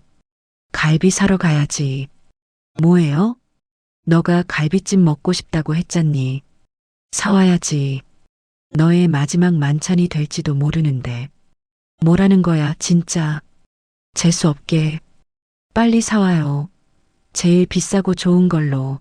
어머님 돈으로. 하정민은 그 와중에도 제 돈으로 고기를 사오라고 소리쳤어요. 저는 지갑을 들고 집을 나섰어요. 그래. 마지막이니까. 제일 좋은 걸로 사다 줘야지. 하지만 제가 향한 곳은 정육점이 아니었어요. 저는 곧장 부동산으로 향했죠. 그 사채업자가 다시 오기 전에 모든 걸 끝내야 했어요. 부동산 사장이 저를 보더니 무슨 일 있으셨냐고 물었어요. 제 안색이 말이 아니었거든요. 사장님, 저 오늘 당장 계약할 수 있는 사람 찾아봐 주세요. 시세보다 2억 싸게 내놓을게요. 네, 2억이요? 사모님, 그건 정말 파격적인데요. 제발요. 오늘 바로 돈 입금해 줄 수 있는 사람으로요. 저 정말 급해요. 사장님. 제 절박한 모습에 사장님이 어딘가로 급하게 전화를 걸기 시작했어요. 네, 박 사장님. 지금 금매로 나온 게 있는데 현금 바로 되시죠? 네. 로열층입니다. 지금 바로 오시라고요? 알겠습니다. 전화를 끊은 사장이 저를 봤어요. 사모님, 30분 안에 매수자 온답니다. 여기서 기다리시죠. 저는 초조하게 소파에 앉아 30분을 기다렸어요. 문이 열리고 인상 좋아 보이는 중년 부부가 들어왔죠. 집은 볼 것도 없습니다. 그 가격이면 저희가 그냥 삽니다. 일은 그렇게 순식간에 진행되었어요. 그들은 그 자리에서 바로 제 통장으로 계약금을 쌌어요. 잔금은 저희도 지금 현금이 다 묶여 있어서 내일 오전에 바로 처리해 드릴게요. 괜찮으시죠? 네, 괜찮습니다. 대신 저희도 급해서 내일 잔금 치르자마자 바로 이사 들어와야 합니다. 짐은 다 빼실 수 있으시죠? 제 짐은 가방 하나면 됩니다. 네. 네. 그러시군요. 알겠습니다. 그럼 내일 오전 10시에 여기서 다시 뵙죠. 모든 게 꿈처럼 지나갔어요. 저는 계약서를 품에 안고 부동산을 나왔어요. 내일 오전 10시. 저는 정육점에 들러 정말로 제일 비싼 한우갈비를 샀어요. 집에 돌아오니 하정미가 텔레비전을 보며 손톱을 다듬고 있었죠. 왜 이렇게 늦게 왔어요? 고기는 사왔어요? 그래. 여기. 어디 봐. 어우, 기름기 낀 것 좀 봐. 이걸 누구 먹이라고 사왔어요? 역시 도둑질하던 손이라 보는 눈도 없네. 됐어요. 그냥 저리 치워요. 저녁 굶을래. 하정미는 제가 사온 비싼 갈비를 싱크대에 던져버렸어요. 저는 아무 말 없이 그걸 주워 담아 냉장고에 넣었어요. 그래. 너는 이 갈비찜 먹을 자격도 없지. 그날 밤 아들 정식이가 돌아왔어요. 엄마, 내일 알지? 정미한테 꼭 사과해야 해. 정식아, 왜 엄마? 너는 엄마 믿니? 엄마, 그 얘기 또 해? 내가 엄마가 돈 훔친 거 안다고 했잖아. 정미가 다 봤다는데, 아니, 정미가 아니라도 엄마가 자백했잖아. 화단에 숨겼다가 잃어버렸다고. 저는 아무 말도 하지 않았어요. 엄마, 나 정말 힘들어. 그냥 내일 사과 한 번만 해. 그럼 나도 엄마한테 더 잘할게. 정미도 엄마한테 함부로 못하게 할게. 응? 저는 아들 녀석의 그 멍청하고 이기적인 얼굴을 가만히 바라봤어요. 알겠다. 내일 꼭 끝낼게. 아들은 그제야 안심이라는 듯 웃었어요. 저는 제 방으로 들어와 내일 입고 나갈 가장 깨끗한 외투를 꺼내 옷걸이에 걸어두었어요. 다음 날 아침이 밝았어요. 결전의 날이었죠. 새벽같이 일어난 저는 제 인생에서 마지막으로 그 집에 밥을 지었어요. 며느리 하정미가 깨기 전에 몰래 집을 빠져나가야 했죠. 그런데 제가 옷을 챙겨 입고 현관으로 향하는 순간 하정미가 방문을 열고 나왔어요. 밤새 사채업자 생각에 잠을 설쳤는지 눈이 퀭했어요. 어머님, 이 새벽에 어딜 또 나가시려고요? 바람 좀 쐬러 그런다. 됐네요. 어디 못 가요. 오늘 저한테 무릎 꿇고 사과하기로 했잖아요. 정식 씨 출근하면 바로 시작할 거니까 얌전히 소파에 앉아 계세요. 어디 도망갈 생각 마시고요. 하정미가 제 앞을 떡하니 가로막았어요. 가슴이 덜컥 내려앉았죠. 10시까지 부동산에 가야 하는데. 아가, 나 정말 잠깐이야. 금방 돌아올게. 정식이 출근하기 전에 올게. 안 된다니까요. 어머님이 이 집에서 뭐라도 하나 더 들고 튀면 어떡해요? 제가 어머님을 뭘 믿고요. 하정미가 제 가방을 뺏으려고 손을 뻗었어요. 그때였어요. 하정미, 너 지금 이게 무슨 짓이야? 아들 정식이가 방에서 나왔어요. 어제 제가 한 약속 때문에 제 편을 들어줄 준비가 되어 있었죠. 정식 씨? 왜 소리를 질러요? 엄마한테 지금 말하는 태도 좀 봐. 엄마가 바람 쐬러 가신다잖아. 그리고 내가 어제 말했지. 엄마가 오늘 너한테 사과하기로 했다고. 엄마가 이렇게까지 나오시는데 너가 왜 길길이 날뛰어? 하정미는 분하다는 듯 입술을 깨물었어요. 그래도 저 어머님 못 믿겠단 말이에요. 됐어. 내가 엄마 믿어. 엄마, 다녀오세요. 정미 말 신경 쓰지 마시고요. 대신 10시 전에는 꼭 들어오셔야 해요. 저 출근하기 전에 사과하는 거 보고 가야 저도 마음이 편하니까. 저는 아들 녀석의 그 멍청한 배려 덕분에 겨우 집을 빠져나올 수 있었어요. 10시 전? 아니, 난 다시는 이 집에 돌아오지 않을 거란다. 저는 차가운 아침 공기를 마시며 부동산으로 향했어요. 제 가방 속에는 집문서와 인감도장, 그리고 그 USB가 들어 있었죠. 부동산 사무실에는 어제 만났던 중년 부부가 이미 와서 저를 기다리고 있었어요. 아이고, 사모님, 오셨군요. 저희는 어제 잠도 못 잤습니다. 이렇게 좋은 집을 사게 돼서요. 아닙니다. 제가 감사하죠. 저는 자리에 앉아 말없이 서류에 도장을 찍었어요.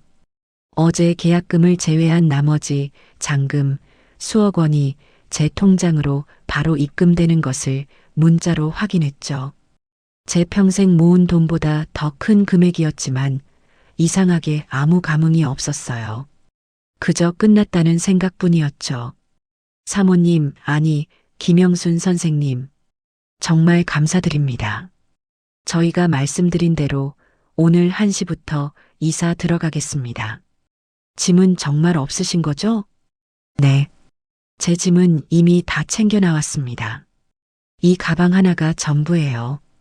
저는 제 발밑에 놓인 낡은 수트 케이시즈를 내려다봤어요. 아, 네. 그러시군요. 아무튼 정말 감사합니다. 이 집에서 행복하게 사세요. 두 분이야말로 부디 행복하게 사세요. 저보다 훨씬 더요. 저는 부동산을 나왔어요. 하늘이 어찌나 맑은지 눈이 부실 정도였죠. 이제 더 이상 돌아갈 집은 없었어요. 저는 곧장 근처 은행으로 향했어요. 그리고 통장에 들어온 거액의 돈 중 딱 1년치 월세와 보증금, 그리고 생활비 정도만 다른 통장으로 옮겼어요. 혹시라도 아들 녀석이 제 통장을 알고 무슨 짓을 할까봐 미리 손을 써둔 거였죠. 그러고는 어제 부동산 사장님께 부탁해서 미리 알아봐둔 조용하고 깨끗한 원룸형 오피스텔로 향했어요. 보증금을 내고 바로 계약을 했죠. 작지만 아늑하고 무엇보다 저 혼자만 있을 수 있는 공간이었어요. 오피스텔의 제 유일한 짐인 낡은 가방을 풀었어요. 사계절 옷 몇 벌을 작은 붙박이장에 걸었어요. 낡은 속옷과 양말을 서랍에 넣었죠. 그리고 화장대 위에 제 남편의 영정사진 옆에 있던 작은 결혼사진 액자를 올려두었어요. 사진 속에서 앳된 얼굴로 웃고 있는 저와 남편을 보니 눈물이 핑 돌았죠. 여보, 나 이제 여기 떠나요. 당신도 나 따라와야 해. 사진 액자를 수건으로 조심스럽게 감싸 가방 맨 위에 넣었었는데 이제야 제자리를 찾은 것 같았어요. 저는 낡은 가방에서 제 모든 통장과 인감도장, 그리고 마지막으로 그 은색 USB를 꺼냈어요. 저는 제 새집 작은 식탁에 앉았어요. 시계를 보니 오후 1시가 다 되어가고 있었죠. 지금쯤 새 주인이 이사를 들어가고 있겠구나. 저는 집을 나서는 길에 아들 내외에게 줄 마지막 선물을 준비했어요. 그 집을 떠나기 전 저는 다시 그 지옥 같은 집으로 돌아갔어요. 아들 정식이는 이미 출근하고 없었고 하정미는 거실에서 저를 기다리며 씩씩대고 있었죠. 어머님, 10시까지 오라니까 어딜 싸돌아다니다 이제 와요. 정식 씨 기다리다 그냥 출근했잖아요. 당장 무릎 꿇어요. 사과하세요. 저는 하정미를 쳐다보며 말했어요. 아가, 왜요? 너한테 줄 선물이 있다. 선물? 무슨 선물요? 저는 가방에서 그 USB를 꺼내 거실 테이블 한가운데 하정미가 늘 리모컨을 두던 그 자리에 올려놨어요. 이게 뭔데요? 너가 꼭 봐야 할 거야. 너의 핸드백에 돈 봉투 숨기는 너의 모습이 아주 잘 찍혀 있더구나. 네, 무슨 말이에요? 하정미의 얼굴이 하얗게 질렸어요. 그리고 아가, 이 집 내가 팔았다. 뭐라고요? 오늘 1시에 새 주인이 이사 들어올 거야. 짐 미리 싸두는 게 좋을 거다. 뭐 짐도 별로 없겠지만 너의 그 명품 가방들이나 잘 챙겨. 어머님, 지금 무슨 말을 하시는 거예요? 저는 비명을 지르는 며느리를 뒤로하고 제 낡은 가방을 끌고 현관으로 향했어요. 아, 그리고 어제 너가 싱크대에 던져버린 그 갈비. 내가 아까워서 다시 냉동실에 넣어뒀다. 그거 너의 마지막 만찬으로 찜이라도 해먹어라. 사채업자들 오기 전에. 어머님 안 돼요. 가지 마세요. 어머님. 하정미가 제 다리를 붙잡고 늘어졌어요. 저는 그 손을 힘껏 뿌리쳤죠. 이거 나. 어디 감히 더러운 손을. 저는 현관문을 열고 나섰어요. 어머님, 제발요. 제가 잘못했어요. 어머님, 철컥. 문이 닫히고 며느리의 절규 소리가 문 너머로 희미하게 들려왔어요. 저는 엘리베이터를 타고 1층으로 내려왔어요. 로비에는 거대한 이사 트럭이 들어오고 있었죠. 저는 그들을 스쳐 지나가며 속으로 생각했어요. 부디 행복하게 사세요. 그리고 저는 제 새 집으로 향했던 거예요. 새 오피스텔에서 저는 몇 년 만에 처음으로 아주 깊고 편안한 잠을 잤어요. 평생을 새벽 5시 반에 일어났는데 그날은 해가 중천에 뜰 때까지 잤죠. 아니, 해가 지기 시작할 때까지 잤던 것 같아요. 그동안 저를 짓누르던 모든 것들로부터 완벽하게 해방된 기분이었어요. 방은 작았지만 아늑했어요. 창문으로는 따뜻한 저녁 노을이 들어오고 있었죠. 더 이상 저녁밥을 차려야 한다는 압박감도 며느리의 비아냥을 들어야 한다는 공포도 없었어요. 저는 천천히 일어나 커피포트에 물을 올렸어요. 제 자신만을 위한 커피 한 잔을 마시고 싶었죠. 그때서야 저는 제 휴대전화 전원을 켰어요. 켜자마자 전화기가 마치 폭발이라도 할 것처럼 울리기 시작했어요. 화면 가득 부재중 전화와 문자 메시지 알림이 끝도 없이 밀려들었죠. 부재중 전화 아들 42, 부재중 전화 하정미 19 모르는 번호로도 대여섯 통이 와 있었죠. 아마도 그 빚쟁이들이었을 거예요. 저는 며느리와 모르는 번호는 무시하고 아들 정식이가 보낸 문자 메시지 창을 열었어요. 처음 몇 개의 문자는 당황스러움 그 자체였어요. 퇴근하고 집에 돌아온 정식이가 보낸 것이 분명했죠. 엄마, 어디 갔어? 정민은 왜 저러고 있어? 집이 왜 이 모양이야? 엄마, 이게 무슨 일이야? 웬 사람들이 우리 집에? 당신들 누구야? 왜 남의 짐을 빼고 있어? 엄마, 이 사람들이 새 주인이래. 이게 무슨 말이야? 엄마, 당장 전화 받아. 이게 어떻게 된 거야? 저는 그 문자들을 보며 차갑게 웃었어요. 이제 시작됐구나. 그 다음 문자는 정식이가 제가 남긴 USB를 발견한 모양이었어요. 엄마, 장난치지 마. 이게 무슨 일이야? 엄마, 정미가 이상한 말을 해. 엄마가 집을 팔았다고? 정미가 테이블 위에서 이상한 USB를 봤대. 이게 뭐야, 엄마? 노트북에 꽂아볼게. 그리고 한 10분 정도 문자가 뚝 끊겨 있었어요. 저는 그 10분간 그 집에서 벌어졌을 광경을 눈앞에 그리듯 상상했어요. 노트북 화면에서 재생되는 영상. 돈 봉투를 훔쳐 핸드백에 넣고 혼자 도둑맞은 연기를 연습하던 하정미의 모습. 그리고 그 옆에서 그걸 보고 있었을 정식이의 표정. 며느리의 비명과 아들의 절규, 그리고 손주의 울음소리가 여기까지 들리는 듯 했죠. 10분 뒤 다시 문자가 오기 시작했어요. 엄마, 내가 봤어. 그 영상. 엄마, 미안해. 내가 잘못했어.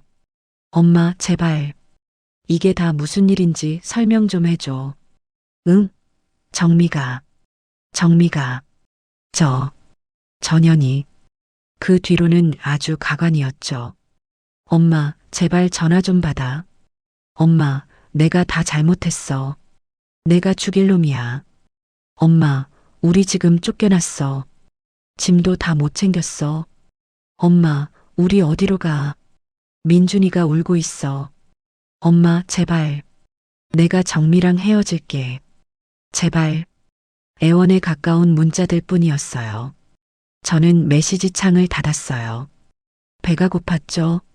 저는 오피스텔 1층 편의점에 내려가서 따끈한 즉석밥과 컵라면 하나, 그리고 김치 한 팩을 사왔어요. 제 돈으로 저 혼자 먹을 음식을 사는 게 이렇게 행복한 일인지 몰랐어요. 제 새로운 집, 작은 식탁에 앉아 컵라면에 물을 부었죠. 그때였어요. 전화가 또 울렸어요. 아들 정식이었죠. 저는 3분 동안 익어야 할 컵라면 뚜껑을 덮어두고 통화 버튼을 눌렀어요. 수화기 너머는 그야말로 아수라장이었어요. 아들의 절규와 며느리의 악다구니, 그리고 차들이 쌩쌩 달리는 시끄러운 소리가 뒤섞여 들려왔어요. 아마 짐도 다 못 챙기고 길바닥으로 쫓겨난 모양이었죠. 여보세요. 엄마, 엄마, 전화 왜 이제 받았어? 이게 다 무슨 일이야? 집이 팔렸대. 이 사람들이 당장 나가래.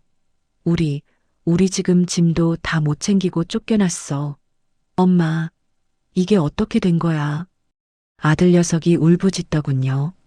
저는 아주 차분하게 라면 뚜껑이 잘 닫혔는지 확인하며 대답했어요. 아, 그 집? 엄마, 내 집이니까 내가 팔았지. 무슨 문제라도 있니? 뭐라고요? 엄마, 어떻게 우리한테 말 한마디 없이 집을 팔아? 그럼 우린 어디로 가라고? 민준이도 있는데. 지금 밖은 춥단 말이야. 너가 알아서 해야지. 너가 가장이잖아. 너의 그 잘난 아내랑 상의해봐. 엄마, 제발 장난치지 마. 내가 잘못했어. 엄마, 그 영상. 나는 몰랐어. 정미가 전현이 나한테까지 거짓말을 한 거야. 수화기 너머로 며느리 하정미가 아들의 전화를 빼앗는 소리가 들렸어요.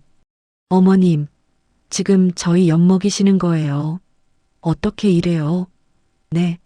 이 집 어차피 우리 건데 어머님이 뭔데 팔아요. 당장 와서 이 사람들 좀 어떻게 해봐요. 네. 어머님이 파신 거라면서요. 당장 와서 계약 물으라고 하세요. 아가, 너가 단단히 착각하나 본데. 뭐라고요? 그 집 내 거야. 내 이름으로 된 내 집이라고. 그리고 넌 이제 내 며느리도 아니고. 무슨 그런 말을 해요. 어머님 당장 와서 네. 제가 잘못했어요. 어머님, 제가 그 돈이 너무 급해서 사채업자들이 오해? 사채? 제가 차갑게 웃자 며느리가 악을 썼어요. 그래요. 다 어머님 때문이야. 어머님이 먼저 저한테 진명이 안 넘겨주셨잖아요. 어머님이 다 자초한 일이라고요. 어머님이 저한테 돈 한 푼이라도 주셨어 봐요. 내가 그랬겠나? 마지막 순간까지 저 며느리는 남 탓이었죠. 저는 더 이상 저 여자와 말을 섞고 싶지 않았어요.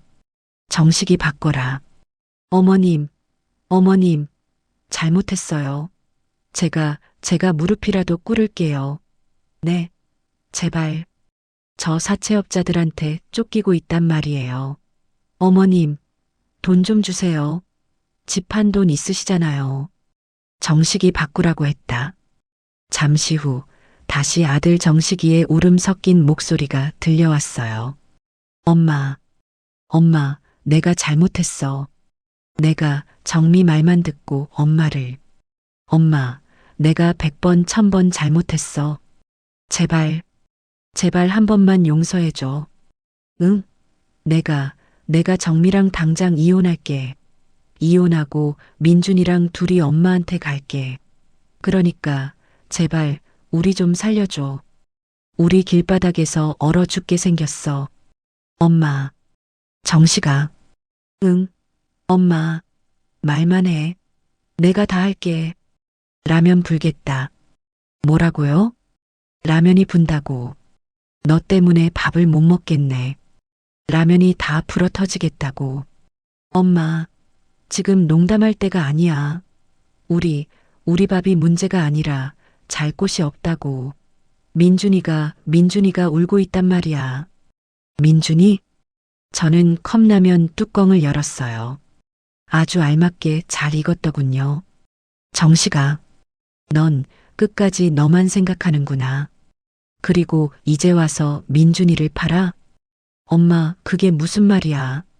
넌 나한테 단 한 번도 진심으로 사과한 적이 없어. 내가 도둑으로 몰렸을 때도 넌 날 믿지 않았지. 그저 너의 가정이 시끄러워지는 게 싫었을 뿐이야. 안 그러니? 아들 녀석은 아무 대답도 못했어요. 지금도 마찬가지야. 너가 나한테 미안한 게 아니라 너가 잘 곳이 없어서 이러는 거잖아. 아니야, 엄마. 진짜 아니야. 나 정말 후회하고 있어. 엄마, 늦었다. 정식아. 저는 면발을 한 젓가락 크게 집어 올렸어요. 김치도 한 조각 얹었죠. 나는 너 같은 아들 둔 적 없어. 그리고 다시는 너희 얼굴 보고 싶지 않네. 그 사채업자들한테 쫓기든 길바닥에서 얼어 죽든 그건 너희가 자초한 일이야. 나 찾지 마라. 엄마, 엄마 안 돼. 끊지 마. 엄마, 여보세요. 엄마. 저는 통화 종료 버튼을 눌렀어요. 시끄러운 소리가 사라지니 세상이 다 조용해졌어요. 저는 망설임 없이 휴대전화 연락처로 들어가 아들, 며느리 하정미 두 개의 이름을 삭제했어요. 그리고 그 번호들을 차단 목록에 넣었죠. 휴대전화 전원을 아예 꺼버렸어요. 저는 따끈한 라면, 국물을 한 모금 마셨어요. 평생 먹어본 그 어떤 진수성찬보다 더 맛있었죠. 남편의 사진이 저를 보며 웃고 있는 것 같았어요. 여보, 나 잘했죠? 밖은 추웠지만 제가 있는 이 작은 방은 아주 따뜻했어요. 그 지옥 같던 집에서 저는 완벽하게 해방되었어요. 전화기를 꺼버린 그 방은 믿을 수 없을 만큼 고요했어요. 수화기 너머로 들리던 아들의 절규와 며느리의 악다구니가 거짓말처럼 사라졌죠. 저는 방금 먹은 컵라면 용기를 깨끗이 헹궈 분리수거통에 넣었어요. 그 집에서는 상상도 못할 일이었죠. 하정미는 자기가 먹은 배달음식 쓰레기 하나 제 손으로 버린 적이 없었으니까요. 저는 따뜻한 물로 샤워를 했어요. 그 집의 낡은 욕실이 아니라 반짝거리는 새 타일이 깔린 깨끗한 샤워부스에서요. 샴푸 향이 이렇게 향긋했는지 새삼 깨달았어요. 그 집에서는 늘 락스 냄새와 하수구 냄새가 섞여 코를 찔렀거든요. 푹신한 새 침대에 누워 저는 남편이 죽은 이후 처음으로 그 어떤 걱정이나 두려움 없이 잠이 들었어요. 다음 날 아침 저를 깨운 건 알람 소리가 아니었어요. 창문 틈으로 스며드는 따뜻한 햇살이었죠. 평생을 새벽 5시 반에 일어났는데 눈을 떠보니 9시가 다 된 시간이었어요. 늦잠을 잤다는 죄책감 대신 이렇게 여유로워도 되나 싶은 행복감이 밀려왔어요. 저는 서두를 필요가 없었어요. 누구의 아침밥도 차릴 필요가 없었고 누구의 눈치도 볼 필요가 없었죠. 천천히 일어나 어제 사둔 새 원두로 커피를 내렸어요. 향긋한 커피 향이 작은 방을 가득 채웠죠. 이게 사는 거구나. 저는 그제야 제가 그동안 지옥에 살았다는 걸 깨달았어요. 오전 내내 저는 꺼뒀던 전화기를 켜지 않았어요. 대신 밖으로 나갔죠. 그동안 입었던 칙칙하고 때가 잘 타는 옷들 대신 백화점에 가서 제 돈으로 화사한 꽃무늬가 그려진 원피스와 편안한 가디건을 샀어요. 저를 어머님이나 할머니가 아니라 고객님이라고 불러주는 점원들의 친절이 낯설면서도 기분이 좋았죠. 점심은 혼자서 깔끔한 한정식 집에 들어갔어요. 그 집에서는 늘 며느리와 아들이 먹다 남긴 반찬, 식어 빠진 밥만 먹었는데 저만을 위해 따뜻하게 차려진 밥상을 받으니 눈물이 날 것 같았죠. 여기 돌솥밥 하나랑 보리굴비 정식 하나 주세요. 제가 먹고 싶은 걸 마음대로 시켰어요. 누구 하나 돈 아깝게 그런 걸 왜 시키냐고 타박하는 사람이 없었죠. 그렇게 여유로운 하루를 보내고 오피스텔로 돌아왔어요. 이제는 확인해야 할 시간이 왔죠. 저는 큰맘 먹고 전화기 전원을 켰어요. 아니나 다를까 전원이 켜짐과 동시에 수백 개는 되어 보이는 문자 알림과 부재중 전화 목록이 화면을 뒤덮었어요. 아들 정식이, 며느리 하정미, 그리고 모르는 번호들. 저는 그 모든 알림을 무시하고 있었어요. 그때 새로운 번호로 전화가 걸려왔어요. 32로 시작하는 익숙한 지역 번호였죠. 제 여동생 영희였어요. 저는 망설이다가 전화를 받았어요. 여보세요? 언니, 언니 맞지? 이게 무슨 일이야? 언니 지금 어디야? 영희의 목소리는 잔뜩 흥분해 있었어요. 나 잘 있어. 무슨 일인데 그렇게 호들갑이야? 무슨 일이긴. 지금 동네가 발칵 뒤집혔어. 언니네 집, 아니, 이제 언니네 집 아니지. 그 아파트에 어제 난리가 났었다고. 난리? 무슨 난리? 언니 정말 몰라서 물어? 어제 그 집 새 주인이 이사 들어왔는데 정식이랑 그의 하정미가 짐도 못 빼고 쫓겨났다고 하더라고. 그랬겠지. 내 집 아니니까. 아니, 언니. 내 말 끝까지 들어봐. 그냥 쫓겨난 게 아니야. 그 아파트 1층 로비에서 두 사람이 머리채를 잡고 싸웠대. 뭐? 하정미가 너의 엄마 때문에 내 인생 망했다고 악을 쓰니까 정식이가 이 악마 같은 년 너가 우리 엄마한테 무슨 짓을 했는지 다 안다고 하면서 그 여자를 밀쳤다는 거야. 저는 상상도 못한 이야기였어요. 제 아들 정식이가 며느리한테 손찌검을 했다니요. 그래서 하정미도 가만 안 있었지. 너는 뭐 잘했어? 너의 엄마 도둑으로 몰 때 너도 옆에서 거들었잖아.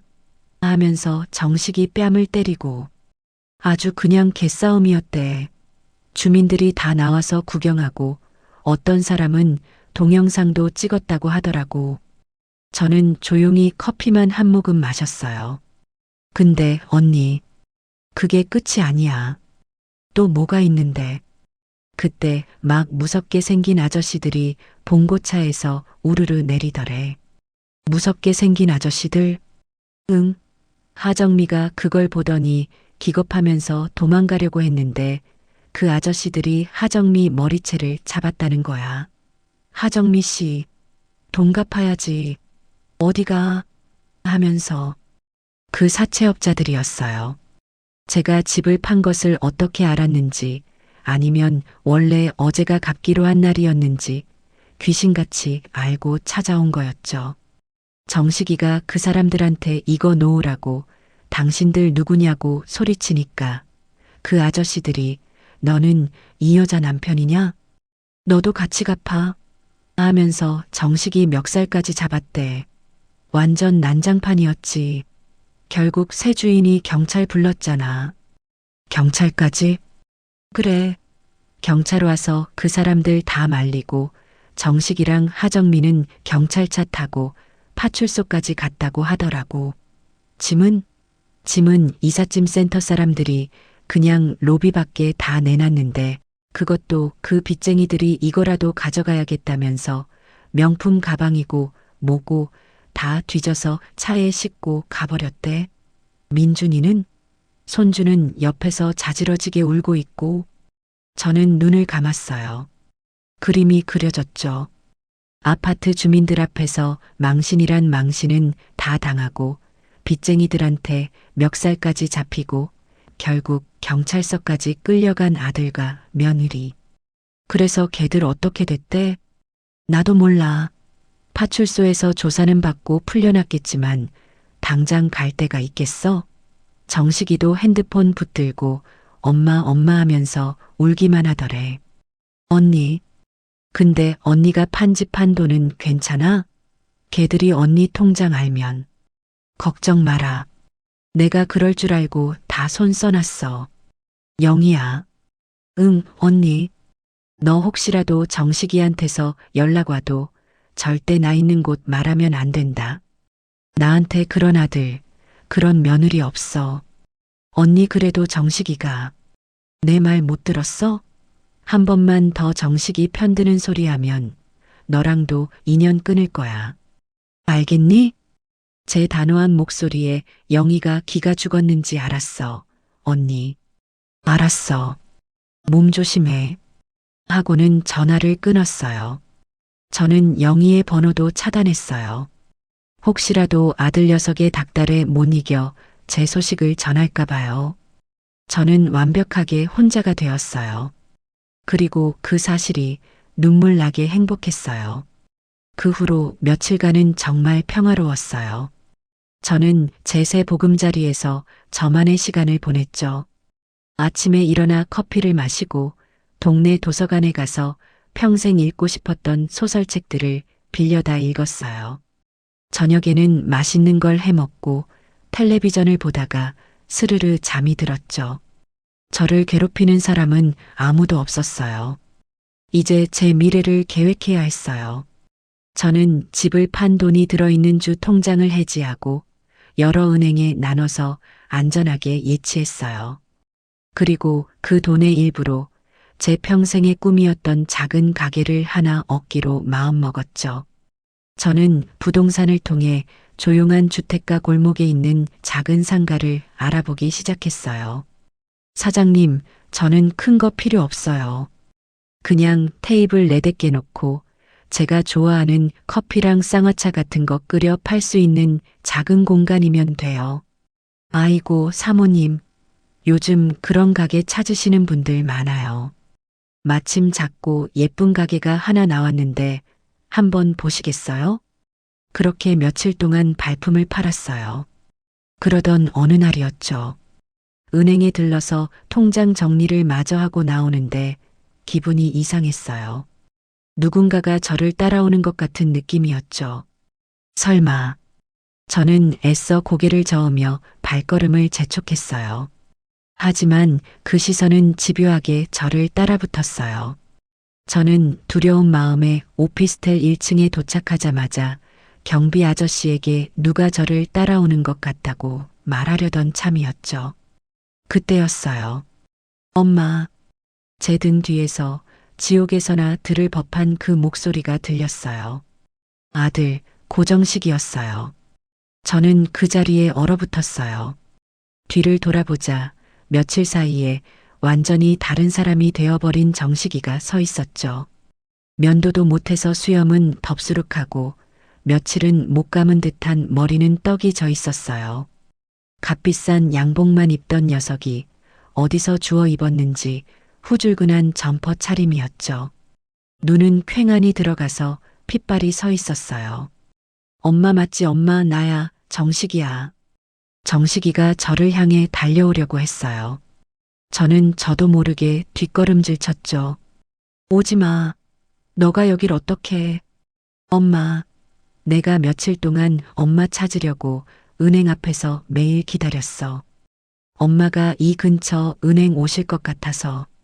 제 예상대로였어요. 저 녀석은 제 돈을 노리고 은행 앞에서 잠복하고 있었던 거예요. 엄마, 내가 잘못했어. 엄마, 내가 정말 죽을 죄를 졌어. 정식이가 제 앞에 쿵소리가 나게 무릎을 꿇었어요.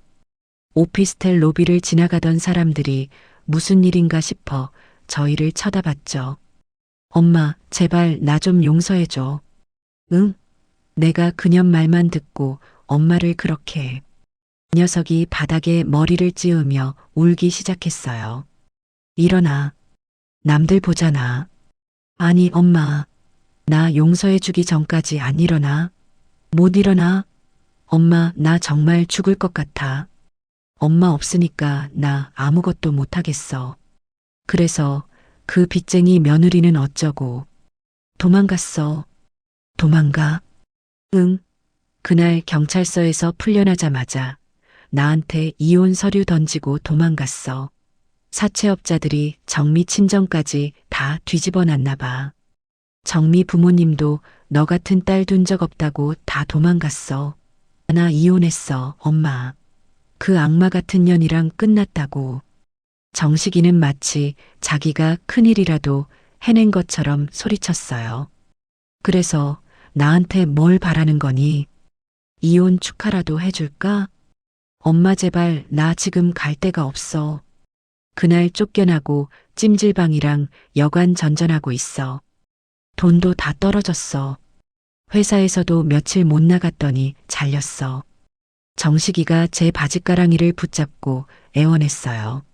엄마, 엄마 돈 많잖아. 집 한 돈 그거 다 엄마 거잖아. 나 딱 1,000만 원만 아니 500만 원만 줘. 그럼 나 정말 새 사람 될게. 엄마. 저는 제 바지를 붙잡은 녀석의 손을 차갑게 내려다봤어요. 손 놔. 엄마. 손 놓으라고 했다. 싫어. 엄마가 나 용서해 줄 때까지 안 놔. 엄마, 나 혼자가 아니야. 민준이도 같이 있어. 그때였어요. 정식이가 로비 구석에 숨어 있던 아이를 불렀어요. 민준아, 이리 와. 할머니한테 인사드려. 손주 민준이가 겁에 질린 얼굴로 걸어 나왔어요. 그 예쁘던 아이가 며칠 만에 꾀재재한 몰골이 되어 있었죠. 얼굴에는 눈물 자국이 가득했고 입고 있는 옷도 때가 절어 있었어요. 할머니, 민준이가 저를 보며 울먹였어요. 정식이가 민준이를 제 앞으로 떠밀었어요. 엄마, 봐, 민준이야. 엄마 손주. 엄마, 민준이 불쌍하지도 않아? 제 며칠째 밥도 제대로 못 먹었어. 엄마, 나는 괜찮아. 나는 길바닥에서 굶어 죽어도 괜찮은데. 우리 민준이는 살려야 할 거 아니야. 엄마, 제발 민준이 봐서라도 우리 좀 걷어줘. 응? 나 정말 엄마 말 잘 들을게. 엄마 시키는 대로 다 할게. 응? 제 아들 녀석은 마지막 순간까지 자기 아들을 방패막이로 내세웠어요. 제 가장 약한 고리를 파고들었죠. 저는 민준이를 가만히 내려다봤어요. 아이는 그저 무서운지 아빠 뒤에 숨으려고만 했죠. 저는 그 아이의 눈을 보며 며칠 전 그날을 떠올렸어요. 할머니 저리 가. 도둑이야. 저한테 그렇게 소리치던 그 목소리. 저는 주머니에서 휴대전화를 꺼냈어요.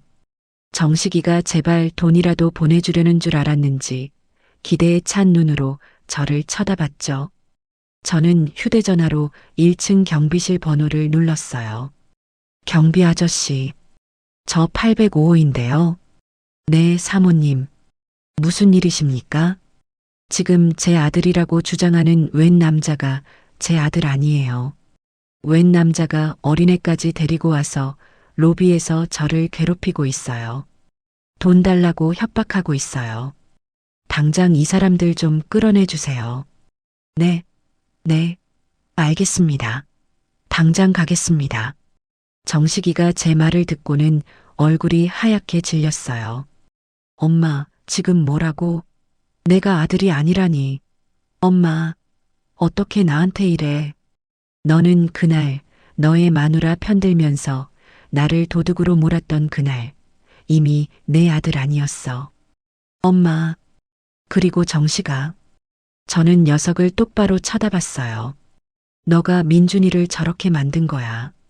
너가 너의 아들 앞에서 너의 엄마를 도둑으로 만들었지. 너가 저 아이한테 할머니를 미워하라고 가르쳤어. 너가 자초한 일이야. 그 아이 이제 너의 책임이야. 나한테 떠넘기지 마. 경비 아저씨 두 분이 헐레벌떡 뛰어왔어요. 사모님, 괜찮으세요? 이 사람들 맞죠? 네, 저 사람들입니다. 당장 내쫓아 주세요. 다시는 여기 발도 못 붙이게 해주세요. 엄마, 안 돼. 엄마, 이러지 마.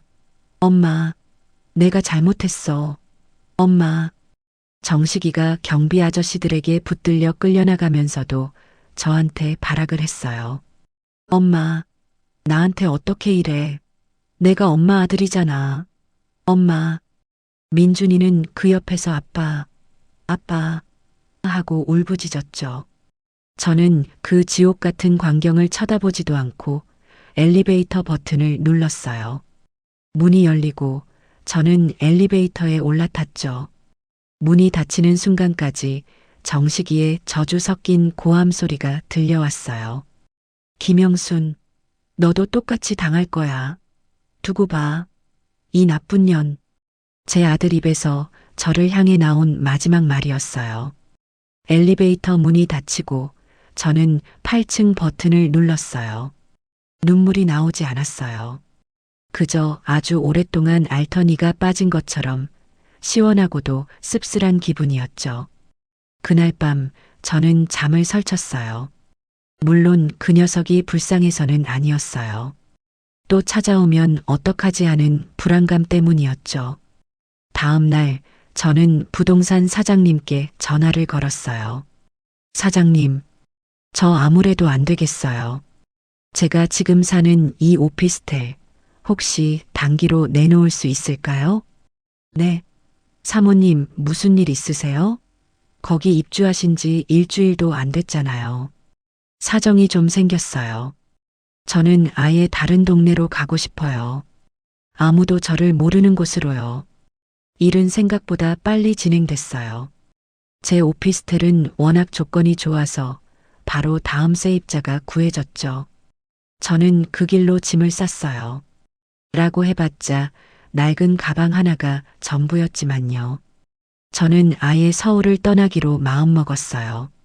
사장님, 저기 강원도나 아니면 바닷가 근처에 조용한 동네에 나온 작은 가게 자리 없을까요? 방 하나 딸려 있으면 더 좋고요. 아이고, 사모님. 마침 속초 쪽에 아주 예쁜 가게가 하나 나왔어요. 원래 어떤 젊은 부부가 카페 하려다가 사정이 생겨서 급하게 내놓은 건데 시설도 다 되어 있고요. 저는 그날 바로 속초로 가는 버스를 탔어요. 아무에게도 말하지 않았죠. 휴대전화 번호도 그 길로 바로 해지하고 새 번호로 바꿨어요. 속초에 도착해 그 가게를 본 순간 저는 바로 마음을 정했어요. 바다가 바로 내다보이는 작은 언덕 위에 하얀색으로 칠해진 아담한 1층짜리 가게였어요. 안쪽에는 제가 딱 눕기 좋은 작은 방도 하나 딸려 있었죠. 저는 그 자리에서 바로 계약했어요. 제 남은 인생을 보낼 곳으로 완벽했죠. 그 다음 날부터 저는 완전히 새로운 삶을 시작했어요. 서울에서 샀던 화사한 원피스는 넣어두고 편안한 작업복을 사입었어요. 페인트 가게에 가서 직접 페인트도 사왔죠. 가게 이름을 뭘로 할까 고민하다가 그냥 영순이네라고 정했어요. 하얀색 페인트 위에 제가 서툰 글씨로 영순이네 찻집이라고 썼어요. 저는 커피 내리는 법을 배우기 위해 바리스타 학원에도 등록했어요. 젊은 사람들 틈에 낀 늙은 학생이었지만 하나도 부끄럽지 않았죠. 오히려 재미있었어요. 오전에는 학원에 가서 커피를 배우고 오후에는 가게에 돌아와 직접 인테리어를 했어요. 작은 화분들을 사다 창가에 늘어놓고 폭신한 방석도 사다 놓았죠. 그렇게 한 달이 정신없이 흘러갔어요. 서울에서의 기억은 마치 아주 오래전 꿈처럼 희미해졌죠. 아들이나 며느리의 얼굴도 가물가물해졌어요. 가게가 어느 정도 정리가 되고 저는 개업을 하기로 마음먹었어요. 개업떡을 맞춰서 동네 가게들에 돌렸죠. 안녕하세요. 이번에 새로 찻집 연 김영순입니다. 잘 부탁드립니다. 동네 사람들은 모두 인심이 좋았어요. 아이고, 사장님, 혼자 하시는 거예요? 힘드시겠다. 우리가 많이 팔아드릴게. 사모님이나 어머님이 아닌 사장님이라는 호칭이 제법 마음에 들었어요. 가게를 열기 바로 전날 밤이었어요. 제 옛날 주소로 편지 한 통이 왔더군요. 제가 이사 간다고 하니 부동산 사장님이 저한테 꼭 전해줘야 할 편지라며 새 주소로 보내준 거였어요. 제 동생 영희가 보낸 편지였죠. 언니, 잘 지내? 언니가 그렇게 속초로 훌쩍 떠나버리고 나는 언니가 죽은 건 아닌지 얼마나 걱정했는지 몰라. 부동산 사장님한테 사정사정해서 언니한테 이 편지 꼭 좀 전해달라고 했어.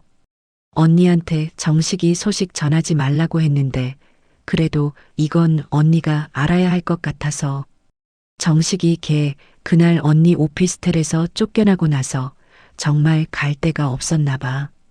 민준이 데리고 며칠을 찜질방에서 자다가 그것도 돈이 떨어져서 결국 민준이를 하정민의 친정에 거기다 그냥 버리고 갔대. 나는 애 키울 능력 없다. 너희 딸이 싼 똥이니 너희가 치워라 이런 쪽지 하나 남겨두고 사돈댁에서도 처음에는 민준이 안 받으려고 했는데 애가 우는 걸 어쩌겠어. 결국 받아줬나 봐. 대신 정식이한테는 다시는 민준이 볼 생각도 말고 우리 앞에 나타나지도 말라고 난리를 쳤대. 그리고 하정미 그 애는 결국 그 사채업자들한테 잡혔나 봐. 빚이 언니, 빚이 한두 푼이 아니었대. 집 담보로 받은 것 말고도 여기저기서 끌어다 쓴 돈이 수억 원이었대. 결국 그 빚쟁이들이 어떻게 했는지 밤낮 없이 험한 일을 하며 빚을 갚고 있다는 소문이 돌더라고. 아주 얼굴도 못 들고 다닐 정도로 망가졌대. 정식이는 민준이까지 버리고 나서는 완전 폐인이 됐어. 건설 현장 같은 데서 막노동하면서 하루 벌어 하루 먹고 사는데 그 돈도 다 술값으로 쓴대. 지금은 고시원에서 사는데 맨날 술에 취해서 우리 엄마가 하면서 온다고 하더라고. 언니, 나 정식이 그렇게 된 거 보니까 마음이 너무 아픈데 언니 마음은 오죽했을까 싶기도 하고. 언니, 부디 거기서는 다 잊고 행복하게 살아. 언니가 행복한 게 그 인간들한테 제일 큰 복수일 거야. 보고 싶다, 우리 언니. 영희가. 저는 편지를 조용히 접었어요. 눈물이 나지 않았어요. 그저 그렇게 됐구나 하는 생각뿐이었죠. 그들이 어떤 지옥에서 살든 그건 이제 제 알 바가 아니었어요. 그들은 스스로 그 지옥을 선택한 거니까요. 다음 날 아침 저는 가게 문을 활짝 열었어요. 영순이네 찻집이라고 적힌 간판 아래 오늘 문 열었어요 라는 작은 팻말을 걸었죠. 바다 냄새와 섞인 구수한 대추차 냄새가 가게 안을 가득 채웠어요. 사장님, 개업하셨네요. 축하합니다. 여기 대추차 한 잔 주세요. 동네 이웃인 생선가게 아주머니가 첫 손님으로 들어왔어요. 네, 어서 오세요. 제일 맛있는 걸로 끓여드릴게요. 저는 환하게 웃으며 대답했어요. 제 인생의 두 번째 봄날이 그렇게 시작되고 있었어요. 이곳 속초는 공기가 참 맑아요. 아침마다 가게 문을 열면 짠 바다 내음과 섞인 흙냄새가 나죠. 제가 직접 끓이는 대추차 냄새가 이 작은 가게를 채울 때면 아, 내가 정말 살아있구나 하는 생각을 해요. 불과 몇 달 전만 해도 저는 제 이름조차 잊고 도둑으로 살았는데 말이죠. 제 이야기를 들으시면서 어떠셨어요?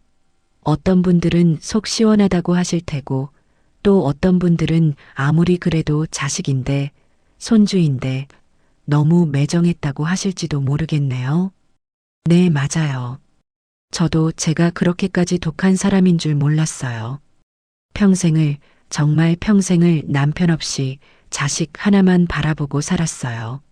식당 주방에서 뜨거운 불 앞에 서서 화상을 입어가며 악착같이 돈을 모은 이유도 다 제 아들 정식이 그 녀석 하나 때문이었죠. 그 녀석이 결혼할 때 제 전 재산을 털어 그 집을 해준 것도 며느리가 들어와서 저를 무시할 때도 꾹 참았던 것도 다 정식이 가정이 깨지지 않길 바라는 마음 하나 때문이었어요. 그런데 그 녀석이 제 아들이 저를 믿어주지 않았을 때 아니요, 믿지 않은 정도가 아니죠. 며느리 하정미가 꾸민 그 더러운 자작극에 동조해서 제게 엄마가 그랬지? 하고 시선을 피했을 때 그냥 사과해라며 저를 죄인으로 확정지었을 때 저는 그 순간 제 심장이 멈추는 줄 알았어요. 그때 깨달았죠. 아, 나한테는 이제 아들이 없구나. 저것들은 내 가족이 아니라 내 피를 빨아먹는 거머리들이었구나. 제가 그 집을 팔고 그 두 사람을 길바닥에 나앉게 한 제 결정. 여러분은 그 결정에 대해 어떻게 생각하세요? 제가 너무 심하게 복수한 걸까요? 며느리 하정미. 그 여자는 지금 유흥업소에서 빚을 갚고 있다고 하더군요. 자기가 저지른 탐욕의 대가를 지금 톡톡히 치르고 있는 거겠죠. 저는 그 여자가 어떻게 되든 솔직히 하나도 궁금하지 않아요. 그 여자는 저한테 인간이 아니었으니까요. 하지만 제 아들 정식이, 그 녀석은 지금 고시원에서 술로 하루하루를 보낸다고 해요. 마지막에 저를 찾아왔던 그 모습이 사실은 가끔 떠오르기도 해요. 오피스텔 로비 바닥에 무릎을 꿇고 엄마, 내가 잘못했어 하고 울부짖던 그 목소리요. 만약에 여러분이 저였다면 그 순간에 어떤 선택을 하셨을 것 같아요? 내가 너 같은 아들 둔 적 없다고 차갑게 돌아선 제 행동이 정말 최선이었을까요? 그래도 마지막 기회를 한 번은 줬어야 했을까요? 아니면 저런 아들은 일찌감치 잘라낸 게 제 남은 인생을 위해 잘한 일일까요? 그리고 제 손주 민준이, 네, 그 아이가 가장 마음에 걸려요. 할머니, 도둑이야 하고 소리치던 그 목소리가 귓가에 맴돌아요. 그 어린 것이 뭘 알았겠어요. 다 그 어미 아비가 시킨 대로 한 거겠죠. 결국 그 아비라는 녀석은 민준이마저 외갓집에 버리고 도망쳤다고 하더군요. 그 소식을 들었을 때 가슴 한구석이 싸하게 아팠어요. 차라리 민준이만이라도 내가 데려와서 키웠어야 했나? 하지만 그러기엔 저는 정식이와 다시 엮일까봐 너무 무서웠어요. 그 지옥으로 다시 끌려 들어갈까 봐요. 제가 제 손주까지 외면한 거, 제가 너무 이기적이고 독한 할머니였던 걸까요? 여러분이 저라면 민준이를 어떻게 하셨을 것 같아요? 지금 저는 이곳 속초에서 사장님 소리를 들으며 살아요. 제 이름 석자, 김영순으로 다시 태어났죠. 그때 제가 용기를 내지 못했다면 저는 아마 지금쯤 요양병원 구석에서 죽을 날만 기다리고 있거나 아니면 아직도 그 집에서 도둑 소리를 들으며 밥도 못 얻어먹고 있었겠죠. 제 선택이 옳았다고 생각하면서도 가끔은 여러분의 생각이 궁금해요. 저의 이 복수가 정말 여러분의 속을 시원하게 해드렸나요? 아니면 저보다 더 통쾌한 방법이 있었을까요? 제가 그 아들과 며느리에게 너무 약하게 복수한 건 아닐까요? 제2의 인생을 시작한 저에게 여러분의 소중한 한마디 한마디가 정말 큰 힘이 될 것 같아요. 제가 잘한 일인지 아니면 제가 놓친 부분은 없는지, 여러분이라면 어떻게 하셨을지 그 마음을 댓글로 꼭 좀 남겨주세요. 여기까지 제 긴 한숨 같은 이야기 들어주셔서 정말 고맙습니다.